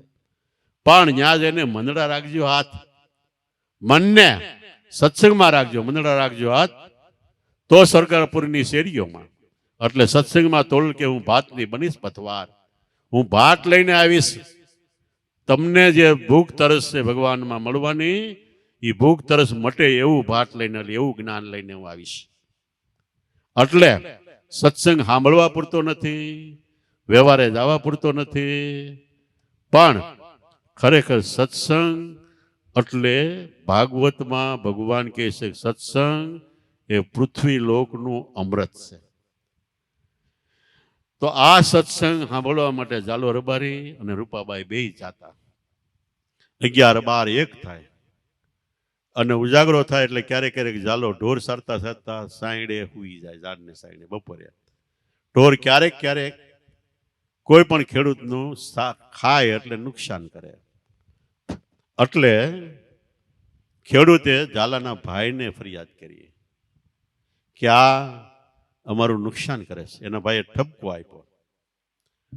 આપ્યો હવે વજનમાં જતો નહીં કે, પણ હવે રંગ લાગી ગયો, હાડોહાડ રસ ઉતરી ગયો, એ કેમ ભૂલે? 1-2 વખત ઠપકો આપ્યો તોય ઝાલો ગયો. સત્સંગમાં બે જાય અને એ ગામનો એક બ્રાહ્મણ હતો એ પણ જાય. એમાં એક દિવસ આ પરતાએ સત્સંગની જમાવટ કરી. 3 વાગ્યે સત્સંગ પૂરો થયો. તો એલો બ્રાહ્મણ કે હવે મારે તો જવું જ પડશે, કાલે પ્રસંગ છે એટલે હું વહેલો ગયો જાઉં. અને ઝાલાને રૂપાને આપા હતા કે તમારે નથી જવું, તમે સુઈ જાઓ. થોડીક વાર થઈ તો એ બ્રાહ્મણ મેસરિયાને પાદર ગયો. ત્યાં આ રબારી લોકો ડાંગ એટલે લાકડીઓ લઈને ઉભા હતા. હું કામ ઉભા હતા કે આ ઝાલો આવે એટલે મારવાનો. પણ ઝાલો નો આવ્યો અને બ્રાહ્મણ વહેલો આવ્યો. એટલે બ્રાહ્મણને આ રબારી લોકો પૂછે કે તું ક્યાં ગયો હતો? આપણા હતા ઘરે ભજનમાં. ત્યાં કે તલક, મોરડો અને ગોરી ગાય હતા. એટલે બ્રાહ્મણ કઈ સમજ્યો નહીં. એને એમ કે ગાય કે વાસડું. બ્રાહ્મણ કે ન્યાય નહોતા કે સે હતા ને ખોટું બોલશો. તલક મોરડો એટલે ભગતડો, ગોરી ગાય એટલે ભગતડી. બે નું પૂછ્યું પણ ભાષામાં ન સમજ્યા. એ બ્રાહ્મણે પડી ના. એક જુવાની હતો ને કડિયાળી ડાંગ હતી, એક ઠોકી બ્રાહ્મણનું માથું ફાટી ગયું, મરી ગયો. આ બાજુ અપાર હતા, ધ્યાનમાં હતા. તરત જ એનો ધડાકો થયો કે આને તો બ્રહ્મ હત્યા કરી, બ્રાહ્મણને માર્યો. ઝાલાને રૂપાને કે જાઓ તમારા ભાઈઓએ બ્રહ્મ હત્યા કરી છે. બે આવ્યા, મેસરિયા આવીને એને જાહેર કર્યું કે અમે સમાધિ લઈ છે. હવે આને સમાધિના ખાડા ગળાવ્યા. સમાધિ એટલે આપણા મનને સમાવી દેવાનું. શેમાં? ગુરુ જ્ઞાનમાં. બે રીતે સમાધિ એટલે સારી રીતે સાધી. જે ભક્તિ આપણે કરી રહ્યા છે એને સારી રીતે સાધી, સાધના અભ્યાસ કર્યો એને સમાધિ કહેવાય. તો એને સમાધિ જાહેર કરી. જાહેર કરતી વખતે એને કીધું, ઝાલાએ કીધું હું અહીંથી પશ્ચિમ દિશામાં વીરપુર જાઉં છું અને જલારામ તરીકે અવતાર ધારણ કરીશ. રૂપાબાઈ કે અહીંથી હું દક્ષિણ દિશામાં જાઉં છું આટકોટ, અને ત્યાં હું વીરબાઈ તરીકે જન્મદાન કરીશ. અને બે ફરીવાર અમારા લગ્ન થાય અને જતી છે તે અમે મળીને ધર્મની ધર જલીશું, જેને કહેવાય ધર્મ ધુરંધર. ધર્મની અંદર સારી રીતે ભોગ આપે, પોતાના દેહ સામે જોયા વગર, ધંધા સામે જોયા વગર, પરિવાર સામે જોયા વગર, રાત ને દિવસ જોયા વગર ધર્મને ખાતર ખપી જાય, ધર્મ ધુરંધર કહેવાય. એવા ધર્મની ધર લઈને અમે ફરીવાર આ ઝંડો ફરકાવીશું. સમાધિ લીધા પછી આવી રીતે બેયનો જન્મ થયો, એકનો આટકોટમાં, એકનો વીરપુરમાં. પછી જલારામ બાપાને કોઈએ પૂછ્યું કે તમારો આગલો જન્મ આ હતો? તો કે હા, પણ આ આગલો જન્મ મારો આ હતો એની મને ઓળખાણ મારા ગુરુમાં જ ભોજા બાપાને પ્રતાપે થઈ ગયા. અને નકર હું પેલા કર્મમાં હતો, નાવ ધો પૂજા પાઠ કરો એમાં બધી હતો. પણ ભોજા ભગતને મારી ઘરે આવવાનું થયું અને ભોજા ભગતે સત્ય ધર્મ મને સમજાવ્યો. તો એ જે અધૂરું રહી ગયું હતું, તમારા બાળ ગોઠિયાઓ, મારા દોસ્તારો, એ મને મળ્યા અને કે કાલે હોળિકા છે, આપણે સાણા માગવા જવાના છે, હોળિકા તાપવાની છે. તો જલારામ કે મને ગુરુ મળ્યા છે, હવે મારે એને પૂછીને પછી જવાય. એ ભોજા બાપાને પૂછવા ગયા કે મારા બાળ ગોઠિયાઓ મને હોળિકા તાપવા માટેનું આમંત્રણ આપે છે, કે જાવ કે ન જાવ? ભોજા બાપા કે તું ગમે કર્મ કરે, જાય તો ભલે અને ન જાય તો ભલે, પણ ગુરુ સ્વરૂપને આગળ રાખજે તો તારું દરેક કાર્ય સફળ છે. સદગુરુ ભૂલીને ગમે કર્મ કરશું, હારા મારું કરોડો રૂપિયાનું દાન કરશું, તોય નિષ્ફળ જાય છે. યુધિષ્ઠિરને પાંડવોના મોટા ભાઈ, એને કર્મ વાલું હતું, અને કર્મ એટલું બધું વાલું કે ધર્મ કરતા એટલે ગુરુ વચન કરતા કર્મની કિંમત વધારે હતી. કૃષ્ણને ખબર, કૃષ્ણને એમ થયું કે આને કર્મ ભાવ મટાડવો જોઈએ, નકર આમાં રહી જાય તો બંધન નહીં તૂટે. એટલે એને યજ્ઞ કીધો કે આપણે યજ્ઞ કરીએ. એ યજ્ઞમાં પ્રમાણ હું એક હોનાનો નળિયો મૂક્યો, આકાશમાં શંખ મૂક્યો. કૃષ્ણ કે આ હોનાનો નળિયો, ઓલા નળિયો મૂક્યો એ હોનાનો થઈ જાય ને આકાશમાં દુદુંબી શંખ મેળાયા વાગે તો આપણો યજ્ઞ પૂરો થાય. ચાલુ કર્યો, 7 દિવસ થયા, દુદુંબી શંખે ન વાગ્યો અને નળિયો હોનાનો થયો. દ્રૌપદી, યુધિષ્ઠિર બધા દોડીને આવ્યા. એ કે હવે શું કે કોપ ખોદી નાખ્યો તો આ ન થયું? એ કે માયાથી અધૂરો, જ્ઞાનથી પરિપૂર્ણ એવો એક કોઈ પણ મહાપુરુષ જમે તે યજ્ઞ પૂરો થાય. હવે એમાં ઋષિમુનિઓ એવા એવા હતા, આમ ઘા કરે ને એટલે ધોતીઓ આકાશમાં ફૂંકાઈ જાય. આમ કરે તો તમે કહો કૃષ્ણ જોવા તો અથડીમાં કૃષ્ણ બતાવે, ગણપતિ કહો ગણપતિ બતાવે. યુધિષ્ઠિરને એમ થયું કે આવા કર્મવાદીઓમાં છે, છતાં યજ્ઞ પૂરો ન થયો. તે કર્મમાંથી મન થોડુંક ઉઠ્યું. પછી એવો ક્યાં ગોતવો? તે કૃષ્ણ કે સીમાડે છે. દ્રૌપદીને મોકલી જાઓ, ભીમને મેળવો, જાઓ લઈ આવી. ભીમ લેવા ગયો અને એ મહાત્માને કે અમારો યજ્ઞ અધૂરો છે, તમારે જમવા આવવાનું છે. ઓલા મહાત્મા કે આવું ખરો, પણ યજ્ઞનું ફળ મને આપી દો. ભીમ કે તો તને શું કરવો છે? કારણ કે અમે માંડ યજ્ઞ કરી છે, એનું ફળ તને આપી દીધું, તમારી પાસે શું વધે? પાછો આવ્યો. કૃષ્ણ કે કેમ? તો કે એ ફળ માગે છે. તો કે તારું કામ નહીં, દ્રૌપદીને મોકલ. દ્રૌપદી ગઈ અને ત્યાં જઈને પગે લાગીને કે પધારો અમારા યજ્ઞમાં. તો એ મહાત્મા કે પધારું ખરો, પણ યજ્ઞનું ફળ મને આપી દેવાનું. દ્રૌપદી કે કેટલા યજ્ઞનું જોઈશે? ઓલા મહાત્મા કે કેમ? તો કે હું તમને મળવા આવી તો 1000 ડગલા ભરીને આવીશું. સંત મિલન કો જાઈએ તજી માન મોહ અભિમાન, જ્યો જ્યો પાવ આગે ધરે યુ યુ યજ્ઞ સમાન. મહાપુરુષોને મળવા જાવ તો, જો ખરી નિષ્ઠાથી જાવ તો ડગલે ડગલે યજ્ઞ છે. એટલે મારા ખિસ્સામાં 1000 યજ્ઞનું ફળ મળ્યું, તમારે કેટલાને જોઈશે? ઓલાને કાંઈ જોતું નહોતું, પણ તરત ઉભા થયા, આવ્યા અને દ્રૌપદીને કે તારામાં જેટલી શક્તિ હોય, જેટલી આવડત હોય એટલી ભાતના ભોજન બનાવી. કે બધાય બનાવ્યા, ધર્યા. એટલે ઓલા બધા ભેગું કરીને હડોયું કરીને મંડો ખાવા. એક કોળિયો લીધો, તાદુદુંબી શંખ વાગ્યા. પણ દ્રૌપદીના મનમાં અભિમાન આવ્યું કે મેં કેટલા ભાવથી આ રસોઈ બનાવી અને આવડે ને બધું હડોયું કરીને પી ગયો. ઓલાને એવું નહોતું. એને એમ થયું બધું નિરાતે એક પછી એક ખાવ અને એમાં મારો પ્રાણ વિજેતાનો યજ્ઞ અધૂરો રહે, એટલે હડોયું કરું. એટલે નોળિયો હોનાનો ન થયો. વળી કૃષ્ણ પાસે ગયા. કૃષ્ણ કે હવે દ્રૌપદીને પૂછો. દ્રૌપદીને પૂછો તને કોઈ અભિમાન આવ્યું હતું? તો કે હા. તો ફરીવાર બનાવી રસોઈ. ફરીવાર બનાવી અને ઓલા એક કોળિયો લીધો, દુંદુંબી શંખ વાગ્યો, ફરીવાર નોળિયો હોનાનો થઈ ગયો. હવે આને આપણે અંતરમાં વિચારીએ તો યોગ એટલે આપણા મનને નામમાં મેળવવું છે, યજ્ઞ છે. આ યજ્ઞમાં માયાથી અધૂરા જ્ઞાનથી પરિપૂર્ણ એવા સદગુરુ જમે એટલે એનું મન ઠરી જાય બાળક ઉપર, તો અંતરમાં દુદુંબી શંખ વાગે છે. અને આપણો નોળિયો હોનાનો, એટલે ગમે એવા આપણે નિષ્ઠુર ભયંકર પાપી પ્રપંચી જેસલ જેવા, તોય એના નામ આપણે લેવા પડે. એ નોળિયો હોનાનો થઈ ગયો. એટલે અભિમાન આનું ઉતારવા માટે આને ખરેખર યજ્ઞ કરાવ્યો. તો હર પલ સદગુરુ સંતો આપણી ઉપર દેખભાળ હોય છે, આપણી ઉપર સુરતા હોય છે.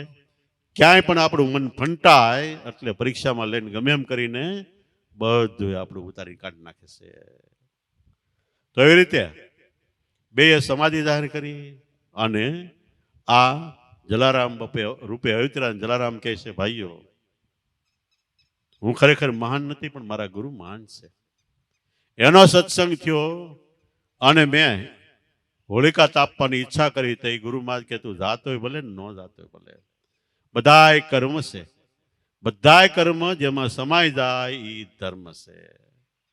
કર્મ એટલે જપ તપ તીરથ હોમ હવન યજ્ઞ વ્રત ઉપવાસ નિયમ જાત્રા પુનદાન દોરા ધાગા માતાજી હનુમાનજી ગણપતિ દેવી દેવતા બધાય કર્મ છે. કર્મ વાંજ્યો નથી, ફળ મળશે પણ મોક્ષ નહીં મળે. મોક્ષ તો તમારું મન નામમાં વિરામ પામશે તે મળશે. અને બીજી રીતે વધારે તમે કર્મ કરશો તો કર્મ મસાલા છે. ભક્તિને થોડુંક સ્વાદિષ્ટ કરવા માટે કર્મ મસાલા છે. પણ આપણે દાળ બનાવી, શાક બનાવી, ભજીયા બનાવી, એમાં મસાલા વધારે નાખીએ તો પેટ બળતરા થાય. એમ કર્મમાં તમે વધારે વૈયા જાઓ તો પેટ બળતરા થાય એવું એનું ફળ મળે. તો ભોજા ભગતને જલારામ બાપે કે મારે શું કરવાનું?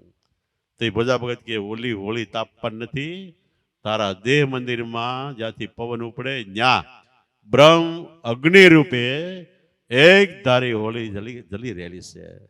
હે જલારામ, મચાવે મચાવે મચાવે આવી કોઈ અંતરમાં હોળી મચાવે?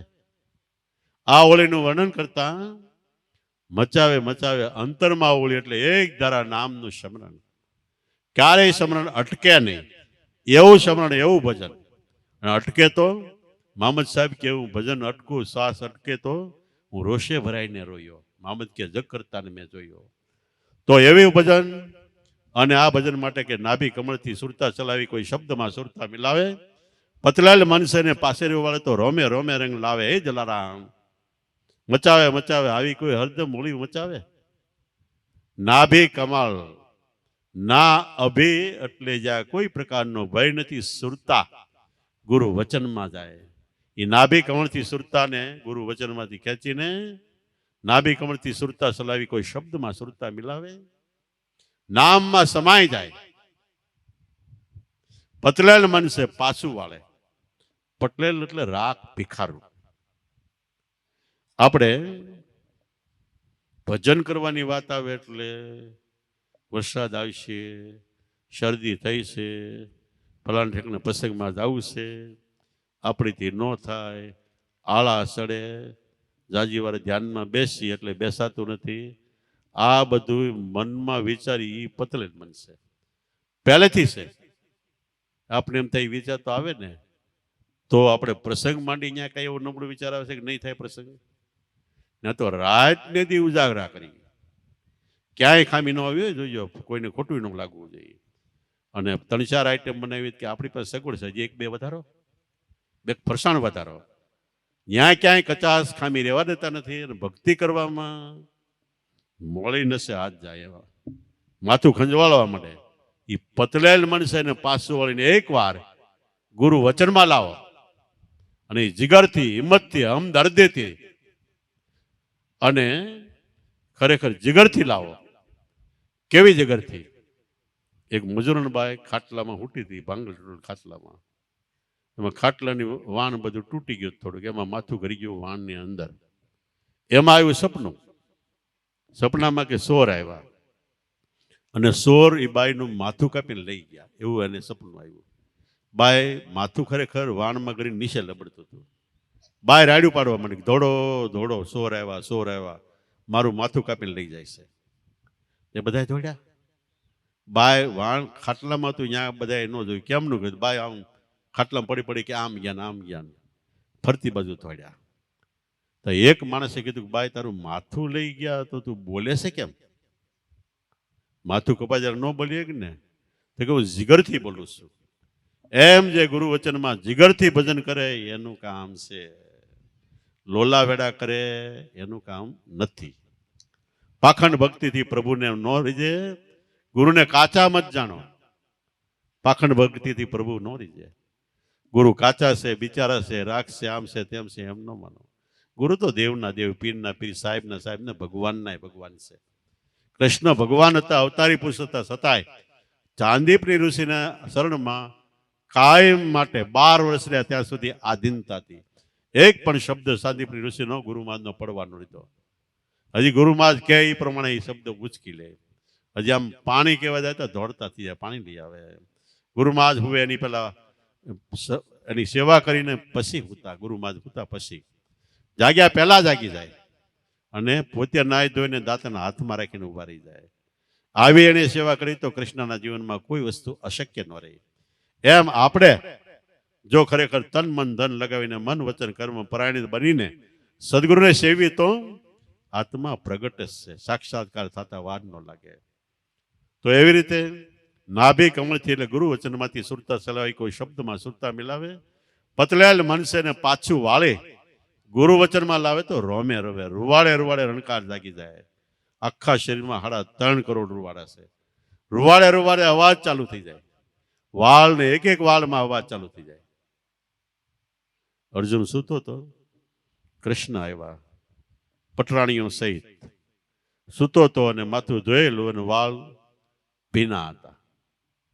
એટલે કૃષ્ણ ભગવાન પાંબડી લઈને હળવે હળવે આમ પાંબડીમાં થોડાક વાળનો જૂટો લઈને આમ સોળે એટલે વાળ કોરા થઈ જાય. તો એટલે પટરાણી ઊભી હતી. રૂક્ષ્મણીને એમ થયું કે પતિ કામ કરે ને આપણે થોડું ઉભું રહેવાય. એટલે કૃષ્ણને કે મને આ સેવા આપો. કૃષ્ણ કે આપું છું, પણ જોઈએ અર્જુન બહુ વધારે ગરમ થઈ જાય વાળ તો જાગી ન જાય. એટલે રૂક્ષ્મણી થોડાક વાળ લઈને આમ સોળીને આમ ગાલે અડાડે કે બહુ ગરમ નથી થઈ ગયા ને વાળ. આમ ગાલે અડાડતા એક વારી લટ કાને અડી ગઈ.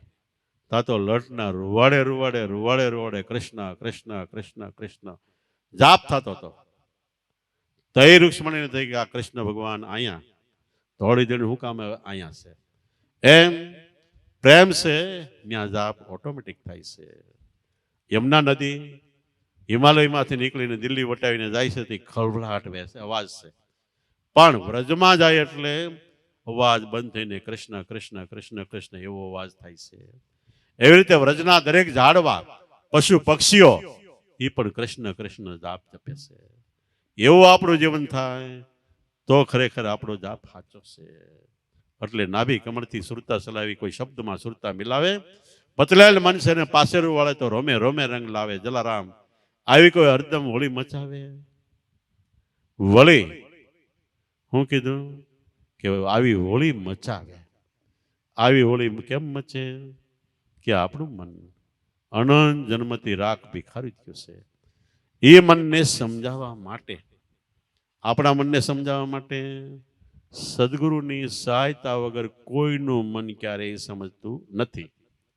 અને સદગુરુ સાથે ઐક્ય એટલે એને કોઈ પણ અંતર રાખ્યા વગર આપણા દિલની દરેક પ્રકારની ચોરી મટાડી દે. દિલરાની ચોરી મટી, મારા મંદરાની ચોરી મારે હૈડે આવી ધીર ગુરુ મેં બની ગયા ફકીર. આવી રીતનું જીવન થાય તો ખરેખર અનુભવના પ્રદેશમાં આપણા પગલા પડે. વળી ભજા બાપા જલારામને કહેશે કે જલારામ નહીં ને દેખ્યા તાકા વેન ન કરીએ. કોક તો કંઈક સમજાવે, પણ શિખર સડાની કોઈ શાન બતાવે. એને વેદ પણ નિગમ નેતિ કરી ગાવે. હે જલારામ મચાવે મચાવે મચાવે આવી કોઈ હરદમોળી મચાવે. પતલેલ મન એને પાછેરું વળો નહીં થાય એ પતલેલ મન છે. આપણે ત્યાં ન બને એ પતલેલ મન છે. પાછું વાળી પતલેલ મનને પાછું વાળી ગુરુ વચનમાં લાવે. નહીં ને દેખ્યા તાકા વેન ન કરીએ. નયન એટલે આપણી આંખ. આંખથી દેખાય એનું ક્યાંય વેન ન કરવું. એટલે જ્યાં મનને લગાડવું નહીં. કૃષ્ણ ભગવાને ગીતામાં કીધું કે અર્જુન તારી બે ચામડાની આંખ છે એનાથી મારું દર્શન, દિવ્ય દર્શન મારું નથી. મારા દર્શન કરવા માટે ત્રીજી આંખ જોઈ, દિવ્ય દ્રષ્ટિ. એનાથી દર્શન થાય. તો આંખથી જેટલું આપણે દર્શન કરીએ, ફરીએ, જગતમાં રખડીએ, અહીંયા ભગવાનની મૂર્તિ, પણ મૂર્તિ એટલે પ્રતીકો છે, ચિહ્નો છે, સાક્ષાત નથી. જે ભગવાન પુસ્તકમાં રામ કે કૃષ્ણ રૂપે લખેલા છે એ ભગવાન મૂર્તિમાં ઘડેલા છે. એ ભગવાન મંદિરોમાં મૂર્તિ રૂપે છે, પુસ્તકમાં લખેલા છે. એ ભગવાન સાક્ષાત આપણા દેહ મંદિરમાં આપણો આત્મા છે. ટૂંકામાં ટૂંકું આ સરનામું છે. તો ખરેખર નહીં દેખ્યા આંખથી દેખાય તાકું વેન ન કરી. ત્યાં મનને ન લગાડો. આપણે લગાડીશી બધી. આપણે જાત્રાએ જઈએ શું કામ જાય છે? ભગવાનના દર્શન કરવા. ભગવાનના નહીં, મૂર્તિના. ભગવાનના દર્શન થાય જે ઠેકાણે થાય ત્યાં તમારું મન પાછું વળી જાય. ઘેરવી આવો પછી હવે કઈ કરવા પણ જ નથી. એટલે નહીં દેખ્યા તાકા વેન ન કરીએ. કોક તો કંઈક સમજાવે. ગીતામાં કૃષ્ણ ભગવાને ના પાડી. પણ શિખર સીડા કરી આપણું મન ઠેઠ ઊંચું ટોચમાં વહી જાય. ક્યાં વહી જાય? ટોચ એટલે મન જેમાંથી પ્રગટ થયું એ શ્વાસમાં, પવન પ્રાણમાં સમાય. એ શિખર છેડા કરી શાન બતાવે છે. અને વેદ પણ નિગમ નેતિ કરી ગાવે. હે જલારામ બચાવે મચાવે આવી કોઈ હરદમ હોળી મચાવે. મન ક્યારે શાંત થાય? ગમે એટલું આપશું શાંત નહીં થાય. આપણે ભિખારી હોય અને આપણે એમ થાય 500 રૂપિયા મળે કેવું સારું. 500 મળી જાય ઘડીક ખુશ થાય, પણ પછી તરત એમ થાય કે હવે 5000 મળે તો મળી ગયા તોય મન ખુશ થાય, પણ પાછું અહીંયાથી આગળ જાય. લાખ મળે તો લાખ મળ્યા, કરોડ મળે તો કરોડ મળ્યા, અબજ મળ્યા. મન ગમે એટલું તમે મેળવશો તો શાંત નહીં થાય. શાંત ક્યાં થાય? કે મન આપણા પવન પ્રાણ શ્વાસમાંથી પ્રગટ્યું છે એમાં જ આહે તઈ એ સ્થિર થાય. ત્યારે એને સંતોષ થાય કે હા બસ. એટલે આપણને સદગુરુએ શ્વાસનું ભજન બતાવ્યું છે. જ્યાં શાંત થાય, સ્થિર થાય, મન મટી જાય, એવું ધ્યાન શ્વાસોશ્વાસનું આપણને સદગુરુ દાતાએ બતાવ્યું છે. એટલે ખરેખર નહીં નહીં દેખ્યા તાકા વેન ન કરીએ, કોક તો કંઈક સમજાવે. શિખર ટોચ આખા દેહમાં પ્રાણ શ્વાસ છે. અત્યારે હાલમાં આપણે અડધી મિનિટ નાક બંધ કરો, શ્વાસ બંધ કરો એટલે આપણે પટ દઈને મરી જાય. એટલે ટોચ કોણ છે? શ્વાસ છે. જન્મ થાય ત્યારે બાળકની અપરૂડેટ જન્મ થાય છે બોડીનો, કોઈ વસ્તુની ખામી નહીં, છતાં એ જીવતું નથી થતું. જીવતું ક્યારે થાય? શ્વાસ ચાલુ થાય ત્યારે. તો આપણે શ્વાસોશ્વાસનું ભજન બતાવ્યું છે. એ ચાલે છે એમાં ધ્યાન આપો એટલે થઈ થવાનો અનુભવ. પ્રાણ જીત્યો, શ્વાસ જીત્યો ને જગત જીત્યું કહેવાય. રોમે રોમે લંગ લાવે જલારામ, આવી કોઈ હળદમ મોળી મચાવે. તખતે બેસી તેક તમાશા હે જલારામ. તખત એટલે સિંહાસન. સિંહાસન ઉપર કોણ બે? રાજા, યોગીઓ. તો આપણે ગુરુમાં જ આપ્યું એ તખત સિંહાસન છે. ન્યા બેસીને પછી અંતરમાં જોઈજો તમાશો શું હાલે છે. 52 બજારો, 84 સૌટા, કાશમોલ મંદિર કિના, જનક શહેર ને ઝરૂખા જાળિયામાં દો આસન દીના. આ દેહની અદ્ભુત અલૌકિક રચના છે. અને આમાં ખરેખર વાજા વાંદરો, શંખ નગારા, આરતી, સ્વર્ગને આટી જાય એવું દ્રશ્ય આની અંદર છે. એ તખતે બેસીને દેખ તમાશા, જો તો ગુરુ વચનમાં બેહીને તારા મનને બેસાડીને જોતો દેખ તમાશા. કોઈ ત્રિકુટી તાર મિલાવે, ત્રિકુટી એટલે 3 કુટી. આપણો શ્વાસ, આપણી સુરતા અને ગુરુમાં જ આપેલો શબ્દ, ત્રણેય એક થાય એને ત્રિકુટી કીધી છે. 14 ત્રિકુટી આપણા 14 ઇન્દ્રિયોની છે અને અંતરની ત્રિકુટી એ બીજી 14 છે. એમાં ઓમ સોમ રણુકાર, તે જાતા ધ્યાન, જ્ઞેય જ્ઞાતા જ્ઞાન, સેવા સત્સંગ સમરણ, જ્ઞાન ધ્યાન આધીનતા. છેલ્લી ત્રિકુટી ઓમ સોમ અને રણુકાર છે. ન્યાય એની અંદર ધ્યાન આપીને તું જોઈજો, દેખ તમાશા. તખતે બેસીને દેખ તમાશા. કોઈ ત્રિકુટી તાર મિલાવે. ગગન ગુફા, ગગન એટલે આકાશ. શા માટે કીધું? આકાશનો શેડો જ નથી. ગમે એટલા જાઓ, કરોડો ને અબજોના અબજો વર્ષ જાઓ તો આકાશનો શેડો નથી. એમ ગુરુ વચન છે, ગગન છે. એમાં બેસીને દેખ તમાશા તો રોમે રોમે રંગલા. આ ગગન ગુફામાં જાય ગમન કરાવે એટલે આકાશ ગુરુ વચનમાં વહી જાય. એ ઘરે પહોંચે, અહીંયા કાળ મહાકાળ નથી આવતો. કાળ ક્યાં નથી છે? આપણો દેખાય સ્થૂળ દેહ, અંદર સૂક્ષ્મ દેહ, મન બુદ્ધિ ચિત્ત ને અહંકાર, 2 સુધી કાળ પહોંચે છે. એથી આગળ પ્રાણમાં જાઓ, ત્યાં તમે ભજનમાં આવો તો ત્યાં કાળ આવી શકતો નથી. અને સ્થૂળ સૂક્ષ્મ 2 દેહથી તમે ભજન કરશો તો પુણ્ય હોય કે પાપ એ આપણે ભોગવવાનો વારો હશે. પણ પ્રાણમાં શ્વાસોશ્વાસના સ્મરણમાં મન લગાડશો ને આ પાપ કે પુણ્ય કાંઈ નહીં આવે. એટલે અખાબોધ કે અક્ષર કાના માત્રા, માયાની ઉપર સુનથી પાર પરિબેમ જ્યાં ન પહોંચે પાપ કે પુણ્ય.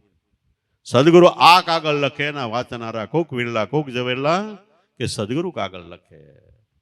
તો આવી રીતે છેલ્લે ભોજા બાપા કે હે જલારામ, આ રમત કોક રમનાર ને ભાવે. હું જે તને વાત કરું છું આ રમત એટલે સાધના અભ્યાસ કોક ને ભાવે, બધાને નથી ભાવતો. અને તમે ભાઈ આગળ આપણે કહીને ભાગવત વાંચતા હોય તો એને કાંઈ ન ખબર પડે. એમ એ તો એક દાખલો છે. પણ ખરેખર અમારા સુરતમાં એક દાદાના 24 પ્રોગ્રામ થયા. દરેક પ્રોગ્રામમાં એક ભાઈ છે એ સત્સંગી અને બાપુજીને બધા પ્રોગ્રામમાં લાવે. 24 પ્રોગ્રામ પૂરા થયા પછી દાદા આવી એવા દેશમાં. પછી એક દી નિરાતે બેઠા થઈ ભાઈ એના બાપુજીને પૂછ્યું, બાપુજી તમને આમાં કઈ સમજણ કે મજા આવી કઈ થયું? એના બાપુજી કે બધી વસ્તુ સાચી, આમ વાતે હારી ને મજા આવે એમ થાય, પણ 24 પ્રોગ્રામમાં ભગવાનનું નામ ક્યાંય ન આવ્યું, રામકૃષ્ણનું નામ ન આવ્યું. એને એમ કે એ જ ભગવાન, બીજા નહીં. પેલા ભાઈએ શું કીધું કે બાપુજી ભગવાન જે ઘરમાંથી અવતાર ધારણ કરીને આવે છે જગતમાં, પાછા જે ઘરમાં સમાઈ જાય છે એ ઘરની વાત હતી. ભગવાનનું નામ એમાં ન આવે. એને ભાણ બાપા કે અકલ પુરુષ, રામ કે કૃષ્ણ અકલ પુરુષ જે ઘરેથી અવતાર ધારણ કરીને આવે એ ઘરનો ભેદ મેં પાયો. આપણને સદગુરુ મળ્યા છે એ ભેદ, ઘરનો ભેદ એટલે નામ આપ્યું છે. એ ઘરે આપણે સમાય રહી એટલે આપણે અકલ કલામાં કાયમ માટે છે. નહીતર વાણીમાં ગવાય છે કે તારી અકલ કલા નો જાણી મેરે સદગુરુ દાતા, તારી અકલ કલા નો જાણી, પણ એમાં વ્યા જાય એટલે અકલ કલા જાણા નહીં. તો આ રમત શ્વાસોશ્વાસનું ભજન, આ ભક્તિ, આ ધર્મ કોક રમનાર ને ભાવે. બાકી સંતો, મહાપુરુષો, રામકૃષ્ણ અવતારી પુરુષો એ કઈ જગતમાંથી નોખે ઠેકણે નહોતા, આપણી હારે જ હારે હતા. આખા જગતમાં હતા છતાંય જગતને ન ઓળખાણા. અને એ હતા તે નિંદા કરવામાં, ટીકા કરવામાં, ક્યાંય પણ હેરાન કરવામાં કાંઈ બાકી નહોતી રાખી. કોઈને જેલમાં નાખ્યા, કોઈને રાજપાટ છોડાવ્યા, કોઈને નાચબારી મૂક્યા, કેટલી કષ્ટ આપી, સમજણ નહોતી ત્યારે. અને છતાંય સંતોએ હિંમત હાર્યા વગર જે કરવાનું હતું કરીને જગતમાં ડંકો મારીને વિયા ગયા. આદિ અનાદિથી એવું સહીથી નજીક આવો તો અમારા ગામમાં આ પુપટરામ બાપાની ભૂમિ પર આપણે બેઠા, કર્મભૂમિ પર અહીંયા જ્યારે હાજર હતા ત્યારે સંત તરીકે ઓળખવા વાળા 5-7 કે 10 ભાઈઓ માંડ છે. બાકી જુદે જુદે રૂપે ઓળખતા હતા અને જુદે જુદે રૂપે એને મૂલવતા હતા. પણ સંત છે, મહાપુરુષ છે, ઈશ્વરના અંશ રૂપે છે એવી સમજણ તો કોક ને થાય. કોને થાય છે? એના હૃદય સુધી પહોંચે એને. હૃદય એટલે પહેલો આપણો સ્થૂળ દેહ, આ દેખાય. બીજું મન બુદ્ધિ ચિંતકાર ચિત્ત અહંકાર એ સૂક્ષ્મ દેહ, બીજું શરીર. એની ઉપર પવન પ્રાણ શ્વાસોશ્વાસ છે. ન્યા સુધી પહોંચે તો એમાં ભગવાન ગાજી રહેલ છે. એને ખબર પડે કે આ મહાપુરુષો છે. બાકી ગયા પછી તો બધા માને. અમારા ગામમાં ત્યાં છેડા પડોશી એક આડહર હતું, અરે ભણતા કેટલું કે, પણ મહાપુરુષ છે એ ઠેઠ લગી ઓળખાતા નથી. બહુ કઠણ છે. કારણ કે કઠણ છે કેટલું કે દેહ દેખાય, શરીર દેખાય, દેહના ગુણ અવગુણ દેખાય, ધંધો દેખાય, કુટુંબ દેખાય, કેટલું દેખાય તો જે દેખાવાનું છે બાકી રહી જાય, ન દેખાવાનું દેખાય. પણ લગ્ની લાગે દેખાય ક્યારે? પ્રેમ જબ પ્રગટે ગુરુમાનમાં તઈ દેખાય. એટલે કબીર સાહેબ કે ગુરુ છે લગ્ની કઠિન મેરે ભાઈ, ગુરુ છે લગ્ની કઠિન મેરે ભાઈ. ગુરુમાં લગ્ની લાગવી એ અઘરી છે. ભગવાનના નામે પથ્થરો મૂર્તિ પૂજાય, પથ્થરોમાં લગ્ની લાગે. પાણીમાં ગંગાજમના બધે લગ્ની લાગે. વૃક્ષોમાં પીપળો તુલસી બધે લગ્ની લાગે, પણ ગુરુમાં ન લાગે. તા લગી જીવ જમડા લે જાય. પણ ગુરુમાં લગ્ની લાગી તો જીવતા જ મોક્ષ ગતિ હસ્તગત થાય છે. પણ સંતો હોય ત્યારે લાગવી બહુ કઠણ છે. જલારામ બાપા હયાત હતા તો એક વાણીઓ એની દુકાને બે. એક ભાઈ કીધું તું જેની દુકાને બેસો ને ભગવાન મળે, તને ખબર છે કે? હે તો કે હા. એ મળે કે કોઈ વાત તો ન કરી.